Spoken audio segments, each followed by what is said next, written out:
Assalamu alaikum. Students, welcome to the new session of CFAP 4. Winter 2023 के लिए ये session हम आज कर रहे हैं। इस ओरिएंटेशन सेशन में हम एक स्पेसिफिक सा बड़ा हमारा लिमिटेड सा एजेंडा होगा जिसको हम इस ओरिएंटेशन सेशन में कवर करेंगे। लेकिन ये लिमिटेड ज़रूर होता है, लेकिन मेरे हिसाब से बहुत अहम होता है ये एजेंडा, क्योंकि मुझे लगता है कि जो बच्चा इसको सही खुले दिल के साथ, नेक नीयती के साथ सुन ले और इसमें जो डिस्कशन हुई हो इसको अपनी प्रिपरेशन का अगले पेपर तक, एग्जामिनेशन तक अपना हिस्सा बना ले रूटीन का, तो it will contribute a lot.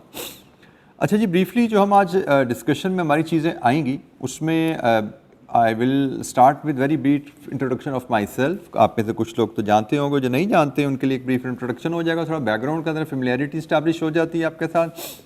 और उसके बाद हम CFAP 4 के इंट्रोडक्शन को भी डिस्कस करेंगे कि भाई ये CFAP 4 है क्या, बिजनेस फाइनेंस डिसीजन, इसका आपको कोई प्रायर स्टडीज़ से कोई लिंक अगर है तो वो कितना है, पेपर स्ट्रक्चर क्या है, हमारा एग्ज़ाम जो आएगा वो कैसे होगा, डिफ़िकल्टी लेवल जनरली क्या समझा जाता है, मेन टॉपिक्स और उनकी वेटेज एग्जामिनेशन में जो ICAP ने हमें दी हुई है वो क्या है, सीक्वेंस, हम किस सीक्वेंस में डिफरेंट टॉपिक्स को कवर कर रहे होंगे यहाँ पे, देन स्टडी मटेरियल जो हमें यूज़ करना है, कहाँ से हमें पढ़ना है, कहाँ से हमें सवाल करने हैं, वो मटेरियल क्या होगा, learning revision and pass paper question practice approach, dos and don'ts. ये जी बहुत ही अहम चीज़ है जिसको मैं डूज एंड डोंट्स कह लें या आप अप्रोच कह लें।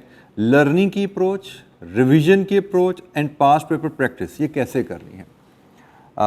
हमेशा से आप लोग लर्निंग रिवीजन प्रैक्टिस करते तो आए हैं, लेकिन आई विल ट्राई कि मेरी जो समझ है, मेरी समझ के मुताबिक इसको करने का क्या तरीका है और जो BFD की कामयाबी के लिए मैं समझता हूँ बहुत ज़रूरी है वो क्या है। I will be sharing that with you in detail इंशाअल्लाह।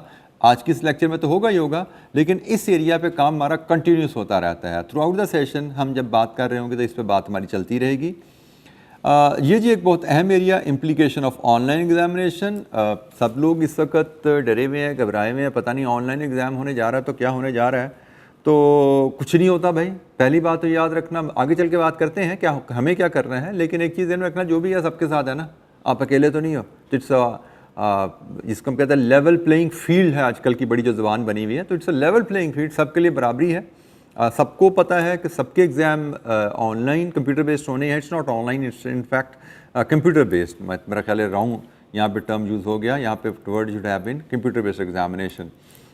तो उसमें हमारी क्या इम्प्लीकेशन आने वाली है, हम कैसे एडिशनल आस्पेक्ट जिनका हमें ख्याल रखना है, या किस तरह हमें अपनी लर्निंग को, रिवीजन को, प्रैक्टिस को, किस पार्ट को मॉडिफाई करने की ज़रूरत है कंप्यूटर बेस्ड एग्जामिनेशन के पॉइंट ऑफ व्यू से, उस पर भी इंशाअल्लाह हम बात कर रहे होंगे। देन एग्ज़ाम टेक्निक्स की इंपॉर्टेंस इन जनरल क्या है, हमें कैसे अपने कामयाबी को इंश्योर करना है एग्जामिनेशन, क्योंकि ये बहुत ज़रूरी है। इसके बारे में अक्सर ये कहता हूँ कि भाई प्रिपरेशन, रिवीजन, प्रैक्टिस जो घर पे आप कर रहे हो, it is just like preparing yourself for a battle. An examination is actual battle, fighting the battle. तैयारी अच्छी कर ली, लेकिन एग्जामिनेशन की स्ट्रेटजी उस पर काम नहीं किया, जंग की स्ट्रेटजी नहीं बनाई, तो सारी तैयारी पे पानी पड़ जाता है। असला जितना मर्जी अच्छा हो, अगर if you don't have a good war strategy, आप जंग जीतते नहीं हो। तो ये वो बात है कि भाई एग्ज़ाम स्ट्रेटजी की बात करनी पड़ेगी, एग्ज़ाम टेक्निक्स की बात करनी पड़ेगी, उस पर भी बात करेंगे इंशाअल्लाह हम। अच्छा, ये हमारा ब्रीफ का agenda, starting with my brief introduction. मैंने जी 99 में KPMG से क्वालिफाई किया था। उसके बाद तकरीबन 4 years I served industry as head of finance in an export oriented organisation.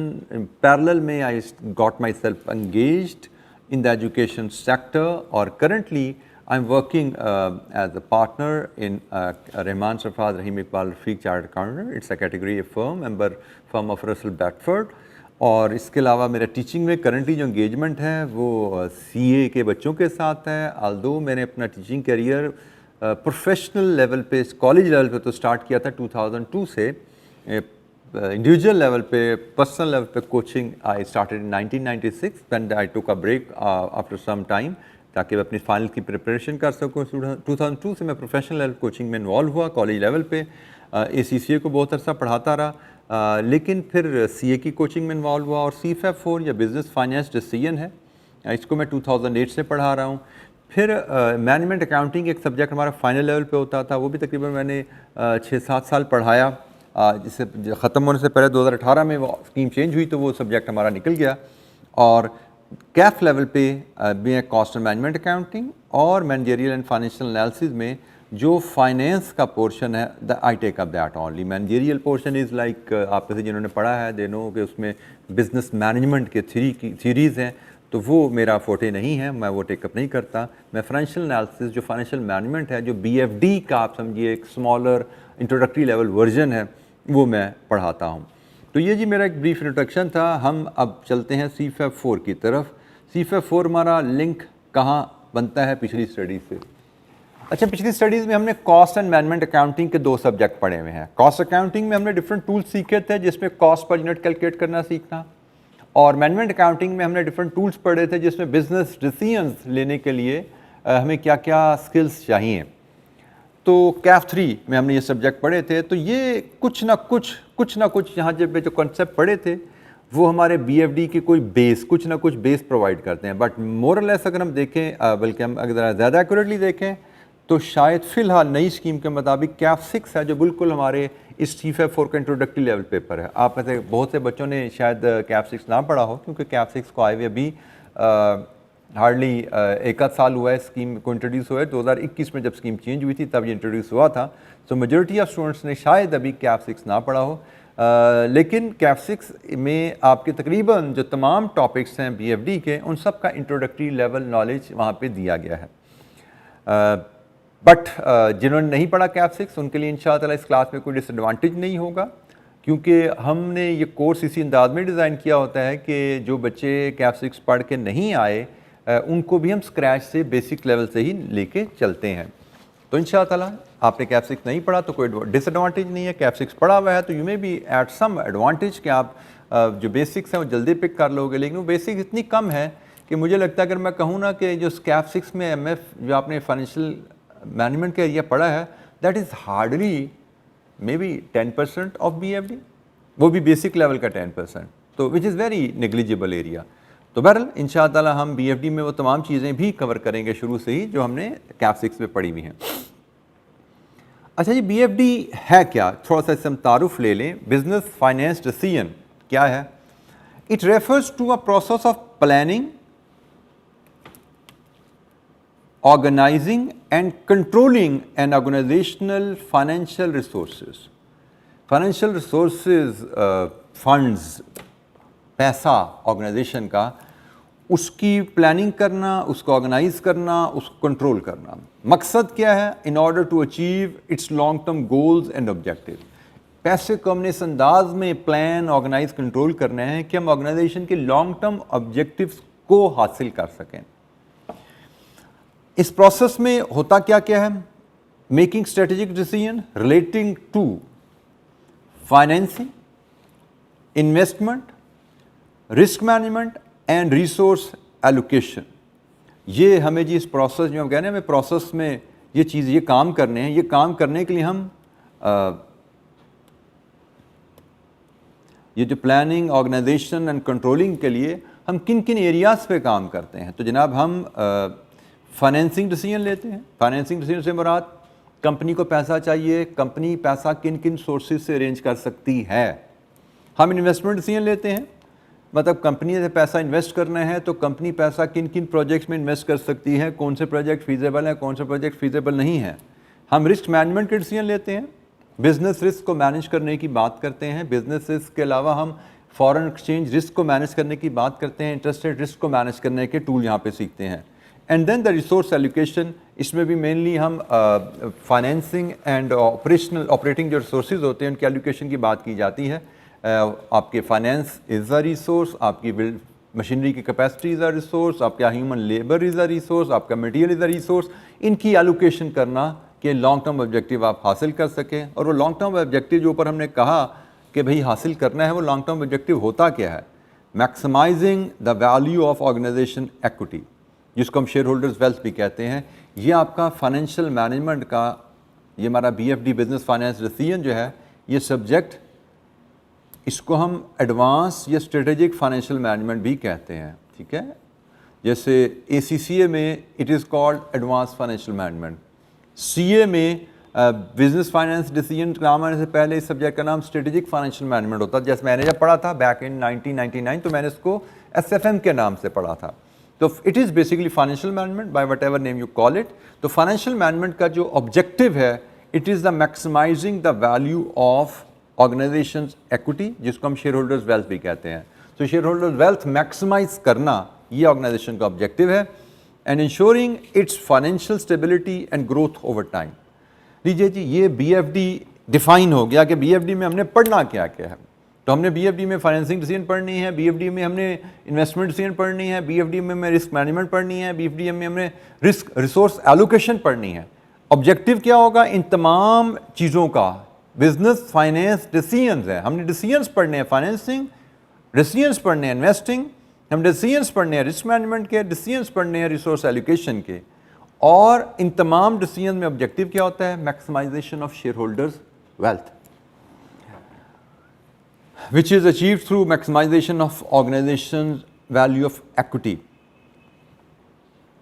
अच्छा जी, ये तो BFD का ब्रीफ इंट्रोडक्शन हो गया। सब्जेक्ट बाय नेचर क्या है, और ये है जनाब हमारा ज़रा पेपर स्ट्रक्चर कि हमें जो पेपर हिस्टोरिकली आता रहा है वो कैसा आता रहा है। बाय द वे, आल्दो हमारे एग्ज़ाम कंप्यूटर बेस्ड होने वाले हैं दिसंबर 2023 से, बट वुड वोंट फोरसी कि उसकी वजह से हमारा कोई स्ट्रक्चर चेंज होने वाला है। स्ट्रक्चर हमारा पेपर का अप टू डेट जो हमें बताया गया है वो वही रहने वाला है जो चल रहा है फिजिकल एग्ज़ाम में, क्योंकि ऑलरेडी कंप्यूटर बेस्ड एग्ज़ाम हमारे रिमोट प्रॉक्टरिंग के लिए तो हो ही रहे हैं, ठीक है।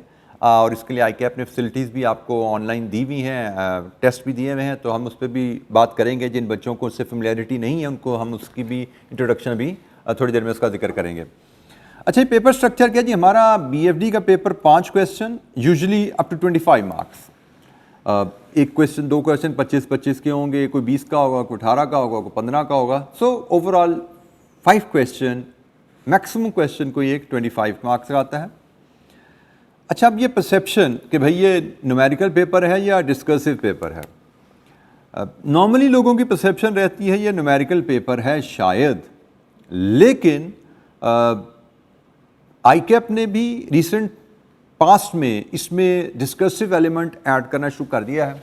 बहुत ज़्यादा नहीं किया, मैं अगर ब्रीफली लास्ट 6 टर्म का डाटा मेरे पास है, अगर आपसे शेयर करूं तो विंटर 20 में 35 मार्क्स थ्योरी थे, लिखने का काम था, और 65 न्यूमेरिकल आए। अच्छा, समर 21 एकदम कंट्रास्ट हुआ, बिल्कुल ही ज़ीरो हो गया था, तकरीबन ज़ीरो हो गया था, नेग्लिजिबल अमाउंट्स थी मार्क्स की। विंटर 21 में 15 marks theory, summer 22 27 marks, winter 22 abnormally high 42 marks, summer 23 20 marks. अच्छा, अगर मैं इनको एवरेज करूं तो ये एवरेज आखिरी 4 अटैम्प्ट की मैं करूं, क्योंकि ये एक एबनॉर्मल है, ये एवरेज हमारी हिला रही है, तो ये तकरीबन 26 मार्क्स बनते हैं। मुझे लगता है सेफली आपको 25 से 30 मार्क्स के लिए तैयार रहना है कि 25 से 30 मार्क्स आपको इस पेपर में लिखने के लिए आएंगे। अब ये लिखने के एरिया को कैसे तैयार करना है, इसको अगर आप फोकस नहीं करोगे तो इसमें परफॉर्मेंस बहुत पुअर हो जाएगी। मतलब मैं ICAP ने तो इस ट्रेंड को रिसेंटली अडॉप्ट किया, जैसे मैंने अभी थोड़ी देर पहले जिक्र किया, मैं CA के ACCA के पेपर लेवल पे ये एडवांस फाइनेंशियल मैनेजमेंट सब्जेक्ट तकरीबन 2002 से लेके 2016-17 तक पढ़ाता रहा हूँ, तकरीबन 15 साल मैंने ये सब्जेक्ट पढ़ाया है। वहाँ पे AFM के पेपर में तक लगभग 50% थ्योरी होती थी और 50% न्यूमेरिकल होते थे। अब यहाँ पे आपको जो चीज़ समझनी है कि थ्योरी जो दी जाती है आपको वो बिल्कुल रट्टा बेस्ड नहीं होती कि ये डिफ़ाइन करो, एक्सप्लेन करो। यहाँ पे जो थ्योरी दी जाती है वो नॉर्मली आपका जो एग्जामिनेशन का न्यूमेरिकल क्वेश्चन होता है उससे रिलेटेड दी जाती है कि आपने जो न्यूमेरिकल क्वेश्चन में जो रिजल्ट्स कैलकुलेट किए हैं उन रिजल्ट्स को डिस्कस कीजिए, उन रिजल्ट्स को एवेल्यूएट कीजिए, उन रिजल्ट्स से रिलेटेड कुछ एडिशनल पॉइंट्स बताइए, इंटरप्रेट कीजिए उनको रिजल्ट्स को। तो मेनली आपके न्यूमेरिकल से ही रिलेटेड थ्योरी रहती है, एडवांस लेवल पेपर है, फाइनल लेवल पेपर है, तो it will not be a रटा बेस्ड थ्योरी, क्योंकि वैसे भी हमें आगे चल के खैर बात होनी है। You all must be knowing this is open book paper, तो ओपन बुक पेपर में किताब से कॉपी पेस्ट होने वाला नॉलेज तो नहीं आ जाएगा, नॉलेज की एप्लीकेशन पूछी जाती है। तो बहरहाल ये जनाब हमारे पास है, तो हमें तैयार रहना है 25 से 30 मार्क्स ऑन एवरेज थ्योरी हमें आ सकती है। कम हो जाए ज़्यादा हो जाए कह नहीं सकते, बट एट मिनिमम हमें 25 से 30 मार्क के लिए तैयार रहना है। ये जी पेपर स्ट्रक्चर है। अब हम इसकी बात करते हैं जिसके डिफ़िकल्टी लेवल क्या है। तो डिफ़िकल्टी लेवल, चले मैं इसको थ्योरी के साथ भी अगर लिंक करके देखूँ तो थ्योरी के लोगों को परेशानी होती है, थ्योरी आ गई तो परेशानी, पेपर बड़ा मुश्किल हो जाता है। ऐसा नहीं है, आप देख सकते हैं कि हमारा जो जितनी मैंने ये 5 अटैम्प्ट्स का एनालिसिस किया है, क्योंकि 6 अटैम्प्ट के पेपर अवेलेबल है तो रिजल्ट तो 5 के अवेलेबल है ना। हमें समर 23 का तो रिजल्ट नहीं आया, तो इन 5 का जब एनालिसिस करते हैं तो आप देखें सबसे अच्छा रिजल्ट कहाँ पे आ रहा है, जहाँ पे थ्योरी 45 मार्क्स की आई हुई है, ठीक है, तो 35 मार्क्स की आई हुई है। तो थ्योरी की वजह से रिजल्ट बहुत ज़्यादा डिस्टर्ब नहीं हुए। और यहाँ पे 0 मार्क की थ्योरी थी तो रिजल्ट 22% है, 15 मार्क की थ्योरी तो रिजल्ट 31% है। तो थ्योरी का कोई कोरिलेशन हम इस्टेब्लिश नहीं कर सकते कि थ्योरी का कोई कोरिलेशन है। यहाँ पे जैसे 42 मार्क की थ्योरी है लेकिन रिजल्ट जो है वो 24 मार्क्स है, तो 35 मार्क की थ्योरी रिजल्ट 49, 42 मार्क की थ्योरी रिजल्ट 24, तो कोई कोरिलेशन इस्टेब्लिश किया जा नहीं सकता और शायद हमें करना भी नहीं है। बट हमें जो चीज़ देखनी है रिजल्ट में कि भाई CFAP 4 का रिजल्ट कैसा है, तो सिर्फ CFAP 4 के रिजल्ट की बात करें तो हाईएस्ट रिजल्ट 49% समर विंटर 2020 का और लोएस्ट रिजल्ट समर 21 का। और उसके बाद आप देख सकते हैं कि 31, 29, 24 और एवरेज इज़ 31। CFAP लेवल पे 31 एवरेज इज़ नॉट बैड, मतलब एक अच्छी मॉडरेट एवरेज सवर की जाती है। मैं ये नहीं कह सकता बहुत अच्छी एवरेज है, मैं ये नहीं कह सकता बहुत बुरी एवरेज है, ये एक मॉडरेट एवरेज है, क्योंकि हिस्टोरिकली ICAP के रिजल्ट इस लेवल पे सिंगल डिजिट भी आते रहे हैं।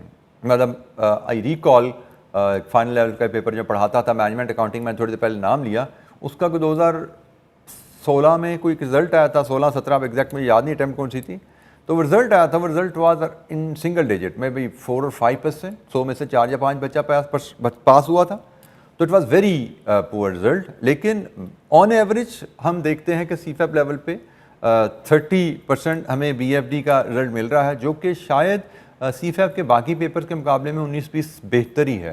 तो हम इसको कह सकते हैं एक मॉडरेट पेपर है और इसको पास करना, अगर आप गाइडलाइन के मुताबिक पढ़ेंगे, आपको जो पढ़ने का तरीका बताया जाएगा, जो रिवीजन का तरीका बताया जाएगा, जो प्रैक्टिस का तरीका बताया जाएगा, उसके मुताबिक अगर आप चलेंगे तो यकीन मानिए BFD का पेपर पास करना नहायत ही आसान है।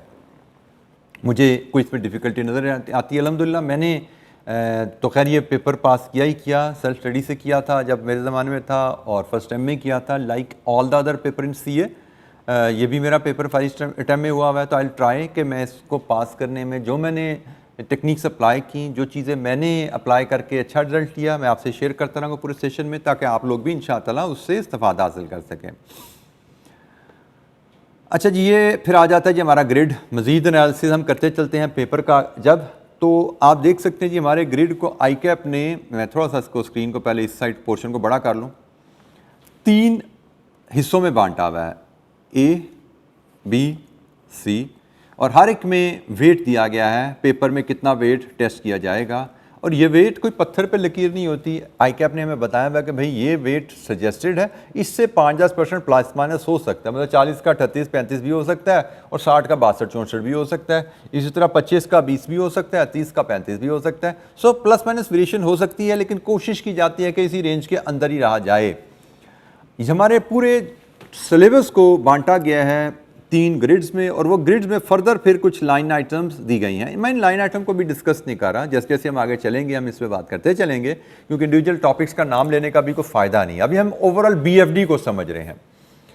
तो जनाब यहाँ से फिर हम सेक्शन B में इस तरह हमारे पास 1, 2, 3 लाइन आइटम है, और सेक्शन C में हमारे पास 2 लाइन आइटम है।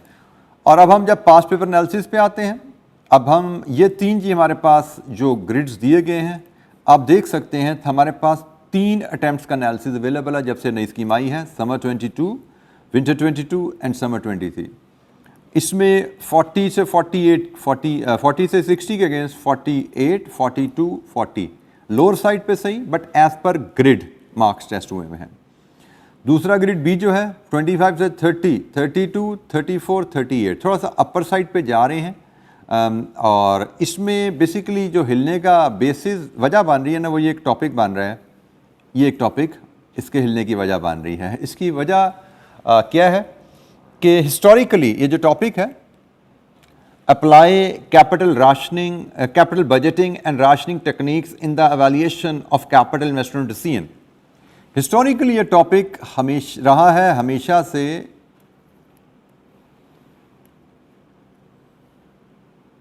इसका हिस्सा। हिस्टोरिकली ये टॉपिक इस टॉपिक का हिस्सा रहा है, लेकिन समहाउ इस नई स्कीम में हमारे पेपर सेटर ने या जो भी जिसने सिलेबस सेट किया उसने इसके दो हिस्से कर दिए हैं। तो मुझे लगता है शायद पेपर सेटर, मुझे लगता है, मेरा ख्याल है कि पेपर सेटर इसको उतनी अच्छी तरह डाइजेस्ट नहीं कर पाया इस डिफरेंस को, कि वो ये जो नंबर अपनी तरफ से उसने यहाँ पे डाले हुए हैं ना, शायद वो उसने इन टॉपिक्स का नंबर समझ के यहाँ डाल दिए। तो अगर आप इसको यहाँ पे क्लब करें, अब देखिए ज़रा पोजीशन क्या बनती है, ये 15 अगर यहाँ डालें तो ये 57 पे चला जाता है और ये आपका 23 पे आ जाता है, जो कि बिल्कुल रेंज के अंदर आ जाता है। ये 4 इधर डालें तो ये 46 पे चला जाता है और ये 30 पे आ जाता है। ये 7 इधर डालें तो ये 55 पे चला जाता है और ये आपका 25 पे आ जाता है। तो मुझे लगता है थोड़ी सी यहाँ पे समझने में मे बी पेपर सेटरों को गलती लगी हो, या अदरवाइज रेंज से इतने आउट हम हैं नहीं, आप इसको ऐसे भी देख सकते हैं। तो जैसे ये वाला टॉपिक है, मैं आगे चल के आपको बताऊंगा, हम पढ़ेंगे तो हम इस चैप्टर के हिस्से के तौर पर पढ़ रहे होंगे। हम ये जब चैप्टर पढ़े होंगे तो उसमें हम इस टॉपिक को भी कवर कर रहे होंगे। हमारे लिए ये टॉपिक इस सेक्शन का हिस्सा ही बनता है, लेकिन आई कैप के ग्रिड में इसको नीचे रखा गया है, दूसरे ग्रिड में डाल दिया गया, जिसकी वजह से मे भी थोड़ा सा 19-20 जो इम्बैलेंस नज़र आ रहा है हमें, वो नज़र आना होना नहीं चाहिए था इम्बैलेंस। जब इधर डाल दिया ग्रिड में तो इसके हिसाब से टेस्ट होना चाहिए था, लेकिन मे भी थोड़ा सा इम्बैलेंस की वजह मुझे लगता है कि शायद हो सकती है, क्योंकि मुझे भी शुरू में इस टॉपिक को पिक करने में दिक्कत लगी थी। यहाँ पे पढ़ा मैं भी इसको यहाँ पे ही समझता रहा, लेकिन लेटर ऑन बड़ी बारीकी से जब मैंने देखा इसके ग्रिड को पढ़ा तो मुझे लगा कि भाई ये तो यहाँ से उठा के इसने इधर डाल दिया, इस चैप्टर से निकाल के। तो एनीवेज तीसरे ग्रिड में 25 से 30 है, तो आप देख सकते हैं इसमें भी 20, 24 और 20। सो ग्रिड के मुताबिक ही टेस्टिंग, बहुत ज़्यादा डेविएशन नहीं है। तो ये जो हमारा ग्रिड का एनालिसिस है, इसमें आप देख सकते हैं कि जो ओवरऑल देखने की बात एक और जो है कि कुछ टॉपिक्स हैं जहाँ पे एग्जामिनर रेगुलरली टेस्ट कर रहा है। जैसे ये रेगुलरली टेस्ट होने वाले एरियाज़ हैं, नज़र आ रहे हैं हमें, और कुछ ग्रिड्स हैं जहाँ पे ओकेजनली टेस्टिंग हो रही है। जैसे ये ओकेजनली टेस्टिंग वाले एरियाज़ हैं, यहाँ पे ओकेजनल टेस्टिंग है, इधर ओकेजनल टेस्टिंग है, इधर ना होने के बराबर टेस्टिंग है, इधर ओकेजनल टेस्टिंग है। सो कुछ एरियाज क्रिटिकल हैं, बहुत ज़्यादा इंपॉर्टेंट है, हर अटैम्प्ट में उन पे मार्क्स आएंगे, कभी कम कभी ज़्यादा, और कुछ एरियाज आते हैं जो ओकेजनल टेस्ट किए जाते हैं। यहाँ पे एक जो चीज़ आपको समझनी है कि भाई हमारे सिलेबस में कुछ एरियाज इंपॉर्टेंट हैं, कुछ एरियाज ज़्यादा इंपॉर्टेंट है, कुछ एरियाज लेस इंपॉर्टेंट है। हमने कवर सारे करने हैं, हमने सेलेक्टिव बिल्कुल नहीं होना। क्लासरूम में भी इंशाल्लाह हम कोशिश करेंगे मैक्सिमम डिस्कशन हम कर सकें। कुछ बहुत ही बेसिक लेवल एरियाज़ होंगे वो आपको असाइनमेंट के तौर पे दे दिए जाएंगे, होम असाइनमेंट के तौर पे असाइन किए जाएंगे, लेकिन जितने भी क्रिटिकल एरियाज़ हैं उनको फुल डिटेल में क्लास में डिस्कस किया जाएगा। उनकी लर्निंग स्ट्रैटेजी भी अभी हम बात करेंगे इंशाअल्लाह। लेकिन अगर आप चाहते हो सिलेबस को, अगर आप चाहते हो इस पेपर को फर्स्ट टर्म में पास करना, तो यू हैव टू इंश्योर कि आप कंप्रीहेंसिवली सिलेबस को कवर करें। ज़्यादा इंपॉर्टेंट एरिया पे ज़्यादा टाइम, ज़्यादा रिवीजन, ज़्यादा प्रैक्टिस। लेस इंपॉर्टेंट एरिया पे may be lesser practice would be sufficient, but हम कोई एरिया छोड़ के नहीं जाते, क्योंकि बाज़ का आपको नहीं पता कि आप जिस एरिया को छोड़ के जा रहे हो उसमें से आपको 15 नंबर का सवाल आ जाए। जैसे यहाँ पे 2 अटैम्प्ट में इस पर कोई सवाल नहीं आया था, यहाँ पे 15 नंबर का सवाल आ गया। ठीक है, तो ये चीज़ हमें ज़हन में रखनी है कि हम कोई एरिया छोड़ें और हो सकता है उस एरिया से हमें कोई बड़ा सवाल या बड़ा कंपोनेंट आ जाए। तो ये जनाब हमारे सिलेबस के बारे में थोड़ी सी गाइडलाइन आ गई। अब हम बात कर लेते हैं हम अपने किस सीक्वेंस में चीज़ों को पढ़ रहे होंगे। हम कोई ग्रिड वाइज नहीं चल रहे होंगे, पहले ग्रिड ए को ख़त्म करना है, फिर हमने ग्रिड बी को ख़त्म करना है। हमने टॉपिक्स को डिस्कस करने का एक लॉजिकल सीक्वेंस बनाया हुआ है। ये हमेशा से ही, जब से फाइनेंशियल मैनेजमेंट में पढ़ा रहा हूँ, मैं इसी सीक्वेंस में लगभग पढ़ाता हूँ। 19-20 विद इन टॉपिक कोई माइनर सी डेविएशन आ जाती है, बट ओवरऑल सीक्वेंस कुछ ऐसा ही रहता है। मैंने अपने टॉपिक्स का नाम लिखा हुआ है और उसके साथ मैंने ग्रिड भी असाइन कर दिया कि किस ग्रिड से ये टॉपिक है। जैसे सबसे पहले हम पढ़े होंगे कैपिटल इन्वेस्टमेंट अप्रेजल, जिन बच्चों ने कैफ 6 पढ़ा हुआ है उनके लिए इनमें से काफ़ी ज़्यादा टर्म्स फेमिलियर होंगी, बल्कि कैपिटल इन्वेस्टमेंट अप्रेजल तो कैफ 8 में भी आप लोगों ने पढ़ा हुआ है। कुछ टॉपिक आपने पुरानी स्कीम में कैफ 8 में होते थे इसमें से, जैसे कैपिटल इन्वेस्टमेंट अप्रेजल हम पढ़ेंगे, फिर सोर्सेज ऑफ फाइनेंस पढ़ेंगे, ये सेक्शन बी का है। फिर इसके बाद हम cost of finance, weighted average cost of capital calculate करना, ये कैफ 6 में पढ़ा हुआ है आप लोगों ने। जिन्होंने नहीं पढ़ा हम बेसिक से स्टार्ट करेंगे, कोई इशू नहीं। अच्छा भाई, कैपिटल इन्वेस्टमेंट अप्रेजल का एक कंपोनेंट हम यहाँ पे आके पढ़ रहे होंगे, एडजस्टेड प्रेजेंट वैल्यू, ये दोबारा हम कॉस्ट ऑफ कैपिटल के बाद पढ़ते हैं। फिर हम डिविडेंड पॉलिसी पे डिस्कशन करेंगे कि कंपनी को डिविडेंड देना चाहिए, नहीं देना चाहिए, कितना देना चाहिए, किस तरह फैसले किए जाते हैं, क्या फैक्टर कंसिडर किए जाते हैं। देन बिजनेस वैल्यूएशन है, ये भी सेक्शन ए है। सेक्शन ए हमारा सबसे हैवी सेक्शन है और उसमें इन्वेस्टर अप्रेजल हमारा पहला टॉपिक चल रहा है। फिर जैसे मैंने सीक्वेंस बताया आपको, हम सीक्वेंस के मुताबिक चलेंगे, हम सेक्शन के मुताबिक नहीं चल रहे। देन आखिर में हम फॉरेन करेंसी रिस्क मैनेजमेंट पे आते हैं, सेक्शन सी है। इंटरेस्ट रेट रिस्क मैनेजमेंट पे आते हैं, ये भी सेक्शन सी है। और सबसे आखिर में हम फिर दोबारा कैपिटल इन्वेस्टमेंट अप्रेजल को टच कर रहे हैं, जिसमें हम ओवरसीज़ प्रोजेक्ट्स या फॉरेन डायरेक्ट इन्वेस्टमेंट को टच कर रहे हैं। तो इन्वेस्टमेंट अप्रेजल की हम बात करें ना, तो इस चैप्टर को आप 3 जगह टच कर रहे हो। पहले आपने यहाँ टच किया, फिर आपने इसको यहाँ टच किया, फिर आपने इसको यहाँ टच किया। 3 फेजेज़ में इस टॉपिक को टच कर रहे हो। और हमने किताब में इसको टॉपिक अकॉर्डिंगली ही इसी तरह ही स्प्लिट किया हुआ है, डिफरेंट चैप्टर्स में डाला हुआ है।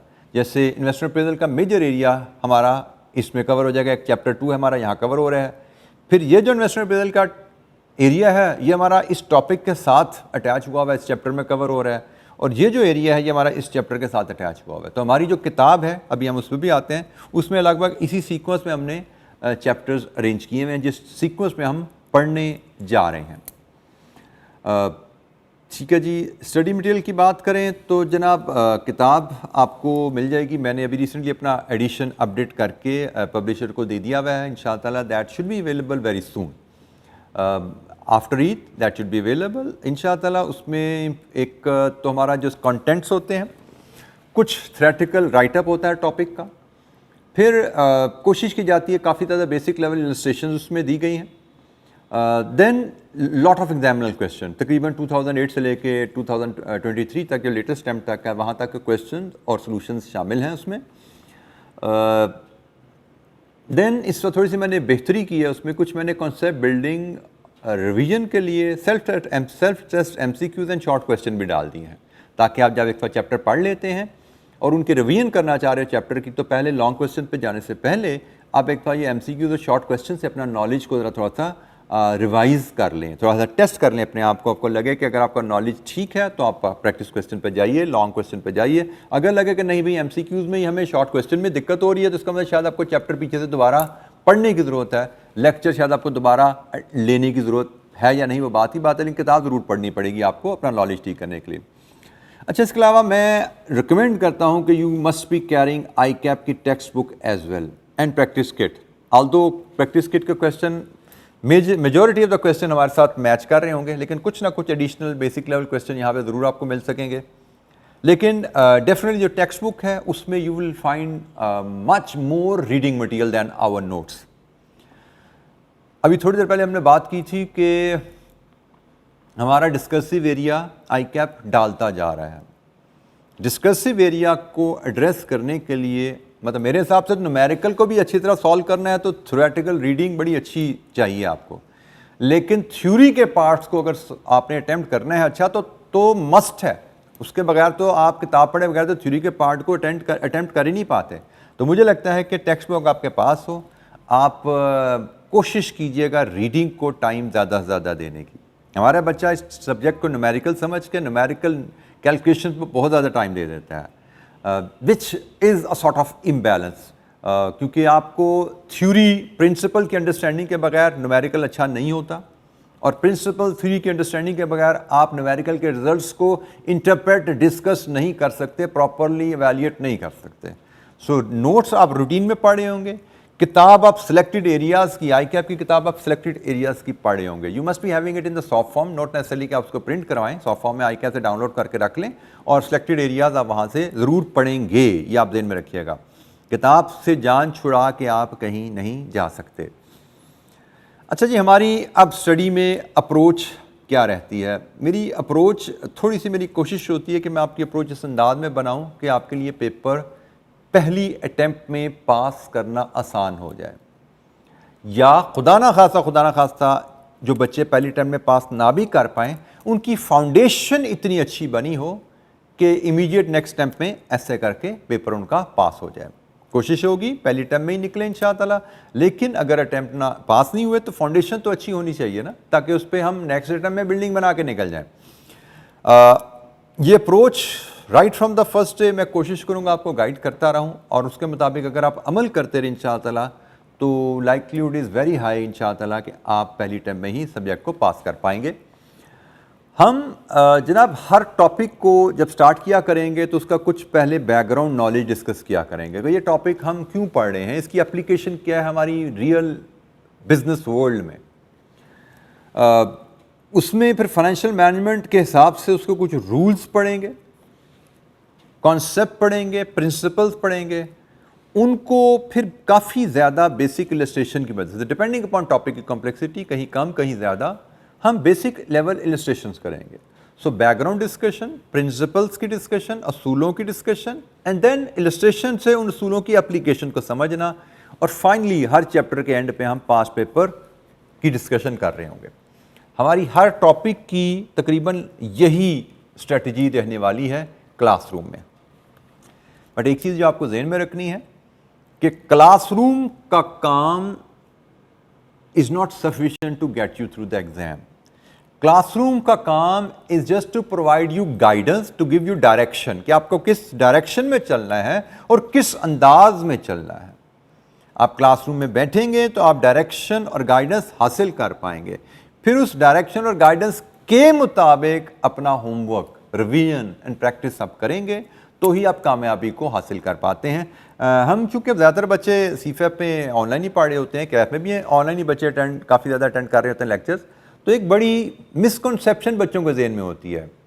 जब भी उनसे पूछे पढ़ाई कैसी चल रही है, सर मेरे इतने लेक्चर पेंडिंग है, उनका ख्याल, उससे मुझे ये शक पड़ता है, शायद बच्चों का ख्याल है कि लेक्चर पेंडिंग ना हो तो पढ़ाई बेहतरीन है।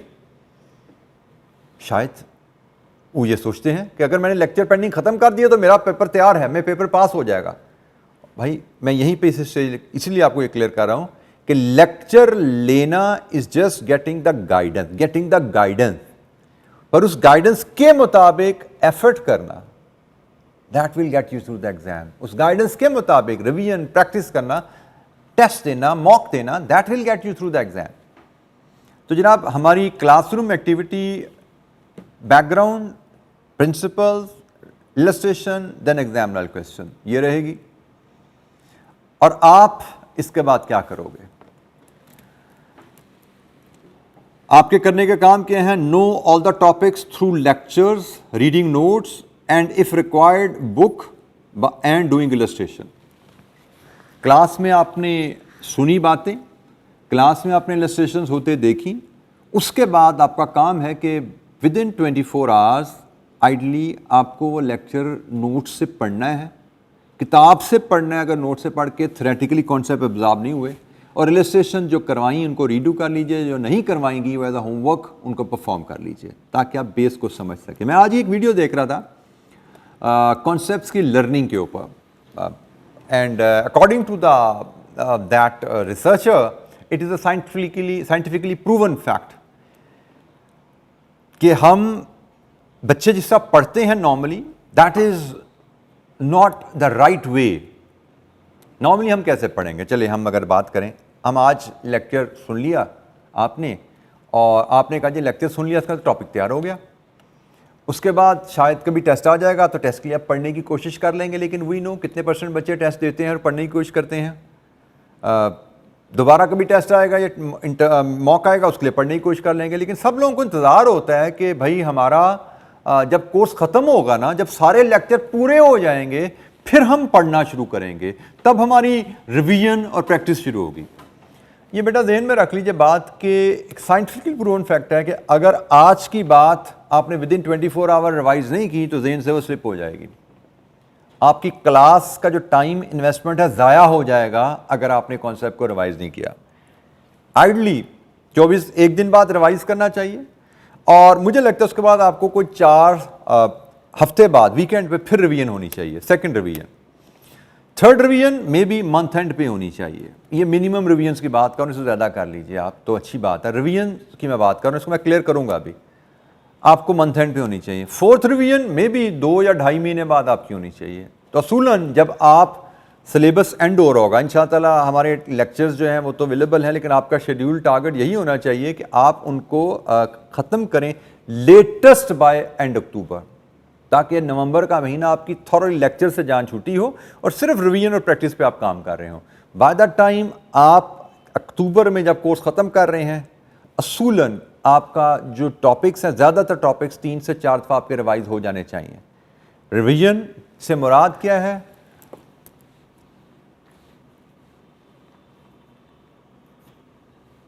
नोट्स, किताब और basic illustration, this is revision. अच्छा, ज़रूरी नहीं है कि आप हर दफ़ा थॉरली पूरी किताब भी दोबारा पढ़ें। पहली दफ़ा आपको किताब थॉरली पढ़नी पड़ती है जब आप सीख रहे हो। रिवीजन के लिए जब पढ़ते हो तो आपने चीज़ें अंडरलाइन की होती हैं, रिवीजन आपकी क्विक हो जाती है। जैसे आपने आज लेक्चर सुना, कल पढ़ोगे, थॉरली किताब पढ़ोगे, की पॉइंट अंडरलाइन करोगे, शायद आपको 3 घंटे का लेक्चर रिवाइज करने में 2 घंटे लग जाए, 1.5 घंटा लग जाए। लेकिन जब सेकंड रिवीजन आएगी तो आपने सिर्फ अंडरलाइन जो पॉइंट्स हैं, हाईलाइटेड पॉइंट्स हैं, उनको देखना है, वो तो शायद आपका आधा घंटे में काम हो जाएगा। थर्ड रिवीजन आएगी आपकी मे बी महीने बाद, वो अगेन आधे घंटे में काम होगा आपका, तो आपको 2-2.5 घंटे दोबारा नहीं लगाने। लेकिन अगर आपने पीरियोडिक रिवीजन साथ साथ ना रखी, अपने जहन में उस टॉपिक को अलाइव ना रखा इस तरह रिपीटेड पीरियोडिक रिवीजन से, तो वो टॉपिक जहन से वॉश आउट हो जाता है। और वॉश आउट एक था टॉपिक हो गया, तो आपको दोबारा से जब भी पढ़ने बैठोगे, लेक्चर के बाद पढ़ा था ना, 1.5 घंटे में पढ़ लिया था, लेकिन 1 महीने छेड़ा भी ना इसको, 2 महीने इसको छेड़ा भी ना, जब पढ़ने बैठोगे तो 3 घंटे का लेक्चर आपको 6 घंटे लग जाएंगे पढ़ने में। सो सारी आपकी जो मेहनत है लेक्चर अटेंड करने की ज़ाया हो जाती है। तो वो जो 6 घंटे आपने 2 महीने बाद जो जाके लगाने हैं, वो 6 घंटे में से 1.5 घंटा कल लगा लेना, आधा घंटा हफ्ते बाद लगा लेना, आधा घंटा महीने बाद लगा देना, तो 6 घंटे के बजाय आपको टोटल 3 घंटे लगेंगे और वो टॉपिक आपका बिल्कुल ऐसे ग्रिप में रहेगा, मुसलसल ग्रिप में रहेगा और आपको हाई कॉन्फिडेंस लेवल पे मेंटेन रखेगा आपको। अगर आपने टॉपिक आज पढ़ा, 1 महीना उसको हाथ ही नहीं लगाया, तो आपको आपके कॉन्शियस में ये बात है कि मुझे 1 महीना हो गया इस टॉपिक को पढ़े हुए, मैंने इसको देखा भी नहीं, मुझे इसकी एबीसी भी नहीं आती, तो आपका मोरल जो है वो डाउन है। लेकिन अगर 7 साल लेकर चल रहे हो तो आप का मोरल एक हायर लेवल पे है कि भाई मेरा ये टॉपिक भी तैयार है, मैं रेगुलरली रिवाइज उसको कर रहा हूं। अच्छा जी, हमने कहा जी हमने टॉपिक्स को लेक्चर सुनने हैं, नोट्स या किताब पढ़नी है और बेसिक इलस्ट्रेशन परफॉर्म करनी है रेगुलरली। तमाम टॉपिक्स ये ऑल सेम रखिए, सिलेक्टिव नहीं होना। स्टडीज़ में रेगुलर रहने हैं, आप रेगुलर शेड्यूल के मुताबिक क्लासेस पढ़िए। ये बहुत ही ख़तरनाक बात है जब से ये ऑनलाइन है। इसका एक बहुत बड़ा ड्रॉबैक जो है, बच्चे अपनी कन्वीनियंस से अच्छा कल कर लेंगे, अच्छा परसों कर लेंगे, अभी तो बड़ा टाइम पड़ा है, मेरे पास एक्सेस है, मैं जब चाहूँगा पढ़ लूँगा। तो भाई it's a natural, learning is a natural process. अगर आप इसको एक नेचुरल प्रोसेस के तहत, जैसे मैंने आपको कहा कि आज, कल, हफ्ते बाद, महीने बाद, 2 महीने बाद, इस रिपीटेड रिविजन्स के थ्रू नहीं लेके चलोगे तो ये ऐसी चीज़ नहीं है कि आपको जी मैंने 4 महीने में 6 घंटे के बजाय मैं आखिरी महीने में 6 घंटे दे दूंगा तो मेरी लर्निंग वही रहेगी। 4 महीने में जो 6 घंटे दे के आप लर्निंग लेते हो उसमें उसकी आपकी एब्जॉर्प्शन बहुत बेहतर होती है एज़ कम्पेयर टू आप 1 महीने में 6 घंटे दे के एक टॉपिक को लर्न करते हो। सो आपको बेहतर एब्जॉर्प्शन के लिए रेगुलर कंसिस्टेंट स्टडी चाहिए और वो स्टडी मे बी येस्टरडे से शुरू हो जानी चाहिए थी, not tomorrow, not today, it should have started yesterday. Strictly follow the guideline provided by the lecturer. ये एक बहुत अहम बात है बेटा, डूज एंड डोंट्स आपको रेगुलरली बताए जाएंगे आपको और आपको स्ट्रिक्टली उन पर अमल करना है। इसके बारे में मैं अक्सर एक छोटी सी क्लास में डिस्कशन में बात कह देता हूँ कि आप अगर किसी टीचर के पास जाते हो तो definitely you are there for a reason कि you want to learn and you want to pass that subject. It's the same, जैसे खुदा न खास्ता आप बीमार हैं, आप किसी डॉक्टर के पास जाते हो, आप क्यों जाते हो भाई? क्योंकि आप डॉक्टर से इलाज करवा के उसकी दवाई लेके अपनी बीमारी को दूर करना चाहते हो। इसी तरह आप टीचर से गाइडेंस लेके अपना एग्जाम पास करना चाहते हो। अब जस्ट थिंक कि आप किसी डॉक्टर के पास गए, उसको बताया जी मेरी ये बीमारियां हैं, उसने आपको 5 गोलियों की खुराक बना के दी, भाई ये 5 गोलियां आपने सुबह दोपहर शाम खानी है। आपने वो गोलियां बाजार से खरीद भी ली, घर ले जाके देखें यार इसमें से 2 रंग मुझे पसंद नहीं आ रहे, एक हरा है और एक पीला है, ये मुझे अच्छे नहीं लगते, लाल भी ठीक है, नीली भी ठीक है, सफ़ेद भी ठीक है, ये मैं खा लूँगा, लेकिन ग्रीन और yellow I don't like them, just throw them, मैं बाकी 3 खाता रहता हूँ। तो वुड यू एक्सपेक्ट कि आप का इलाज सही तरीके से हो पाएगा और आप उस तरह रिकवर हो पाएंगे जैसे डॉक्टर ने प्लान किया? तो answer is very simple, no. शायद आप बिल्कुल उल्टा साहब हो जाता है कि आपको शायद डॉक्टर की थोड़ी सी साइंस पता हो, तो डॉक्टर जो मेडिसिन देता है वो कॉम्बिनेशन में देता है कि भाई ये मेडिसिन खाएंगे, उसको हम ख़ास एरिया पे काम करेंगे, लेकिन उस एरिया पे काम करने में ऐसे कोई एक अनोमली राइज होगी, उस अनोमली के लिए ग्रीन गोली थी। तो बाज़ का अगर आप नुस्खे के मुताबिक नहीं चलते तो अच्छाई की बजाय ख़राबी पैदा हो जाती है आप में। तो यही चीज़ बच्चे टीचर के साथ भी करते हैं कि टीचर ने कहा कि भाई ये 5 चीज़ें हैं, ये 7 स्टेप्स हैं, ये डूज एंड डोंट्स हैं, इनके मुताबिक चलना है। तो हर स्टूडेंट एवेल्युएट करता है भाई इनमें से कौन सा मुझे समझ आता है, कौन सा मुझे समझ नहीं आता, कौन सा मुझे अच्छा लगता है, कौन सा मुझे अच्छा नहीं लगता, उसके मुताबिक सिलेक्टिव हो जाते हैं डूज एंड डोंट्स में। And then at the end of the day you complain कि जी मेरा तो रिजल्ट अच्छा नहीं आया, शायद टीचर का कोई कसूर था, खुदा ना खासा। तो very less likelihood negligence teacher के एंड से भी हो सकती है, लेकिन ज़्यादातर स्टूडेंट्स के एंड से नेग्लिजेंस है। और वजह उसकी यही है कि आप जिस तरह सिलेबस में सिलेक्टिव स्टडी करते हो, अक्सर इसी तरह डूज एंड डोंट्स में भी सिलेक्टिव हो जाते हो कि भाई कौन सी बात हमने टीचर की सुननी है, कौन सी बात पे अमल करना है, कौन सी बात पे अमल नहीं करना। अच्छा, यहाँ पे अगर समराइज़ करूँ इस एरिया को, बुक रीडिंग मैं फिर एम्फसाइज कर रहा हूँ, इट्स अ मस्ट। क्यों ज़रूरी है? क्योंकि मेरी समझ के मुताबिक आप कॉम्प्लेक्स सिनेरियो क्वेश्चन हैंडल नहीं कर सकते, उनको समझ नहीं सकते, उनको प्लान नहीं कर सकते अगर आपकी थ्योरेटिकल बैकग्राउंड टॉपिक की अच्छी ना है। थ्योरेटिकल बैकग्राउंड कैसे अच्छी होगी? बुक रीडिंग से।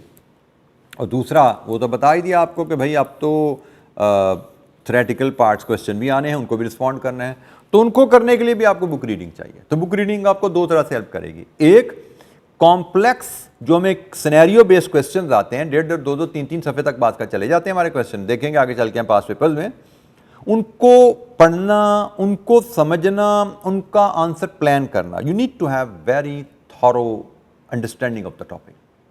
देन थ्योरेटिकल पार्ट्स बगैर अच्छी बुक रीडिंग के ये तैयारी नहीं हो सकती। अच्छा जी, रिवीजन की थोड़ी सी मैंने बात की थी, तो मैं उसको ज़रा दोबारा यहाँ पे क्लियर कर दूँ। हमारे बच्चे न्यूमेरिकल पेपर्स में रिवीजन और प्रैक्टिस को लेके कंफ्यूज रहते हैं, रिवीजन और प्रैक्टिस को लेके कंफ्यूज रहते हैं।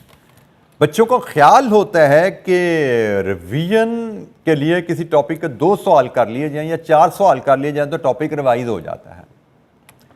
This is absolutely misconception. हम इन्वेस्टमेंट अप्रेजल का भी टॉपिक शुरू करेंगे ना, तो को 20 घंटे 25 घंटे हम इन्वेस्टमेंट अप्रेजल ही पढ़ते रहेंगे, उसमें हमको 150 असूल पढ़ेंगे हम। I am just hypothetically saying, बेतहाशा असूल पढ़ेंगे हम उसमें। अब आपका क्या ख्याल है, एग्जाम में जो सवाल आता है, एक सवाल, उसमें 150 के असूल टेस्ट होते हैं। 2 सवाल कर लोगे, 150 असूल सारे इसमें टेस्ट हुए होंगे। 4 सवाल कर लोगे, सारे 150 असूल उसमें 4 सवालों में टेस्ट हुए होंगे। Answer is no. 150 असूल आपने चैप्टर में पढ़े हैं, सीखे हैं, क्लास में, किताब में पढ़े हैं, तो पहला 1 सवाल करोगे, उसमें 150 में से 10 असूल टेस्ट हो जाएंगे भाई। 2 कर लोगे, 6 ओवरलैप होंगे, 4 नए आ जाएंगे, टोटल 14 असूल रिवाइज हो गए। 3 सवाल कर लोगे, 20 असूल रिवाइज हो गए। 4 सवाल कर लोगे, 40 असूल रिवाइज हो जाएंगे। व्हाट अबाउट द रिमेनिंग 110 असूल, वो कहाँ से रिवाइज होंगे? और जब क्वेश्चन बेस्ड रिवीजन करोगे तो सिर्फ सिलेक्टेड एरिया की रिवीजन होती है, वो सिर्फ उन एस्पेक्ट की रिवीजन होती है जो सवाल में टेस्ट हुए हैं। अब हमें क्या पता हमें एग्जाम में कौन से एस्पेक्ट आना है? तो we need to do thorough revision. हमें थॉरो रिवीजन करनी है। थॉरो रिवीजन कहाँ से होती है? नोट्स से, किताब से, बेसिक इलस्ट्रेशन से।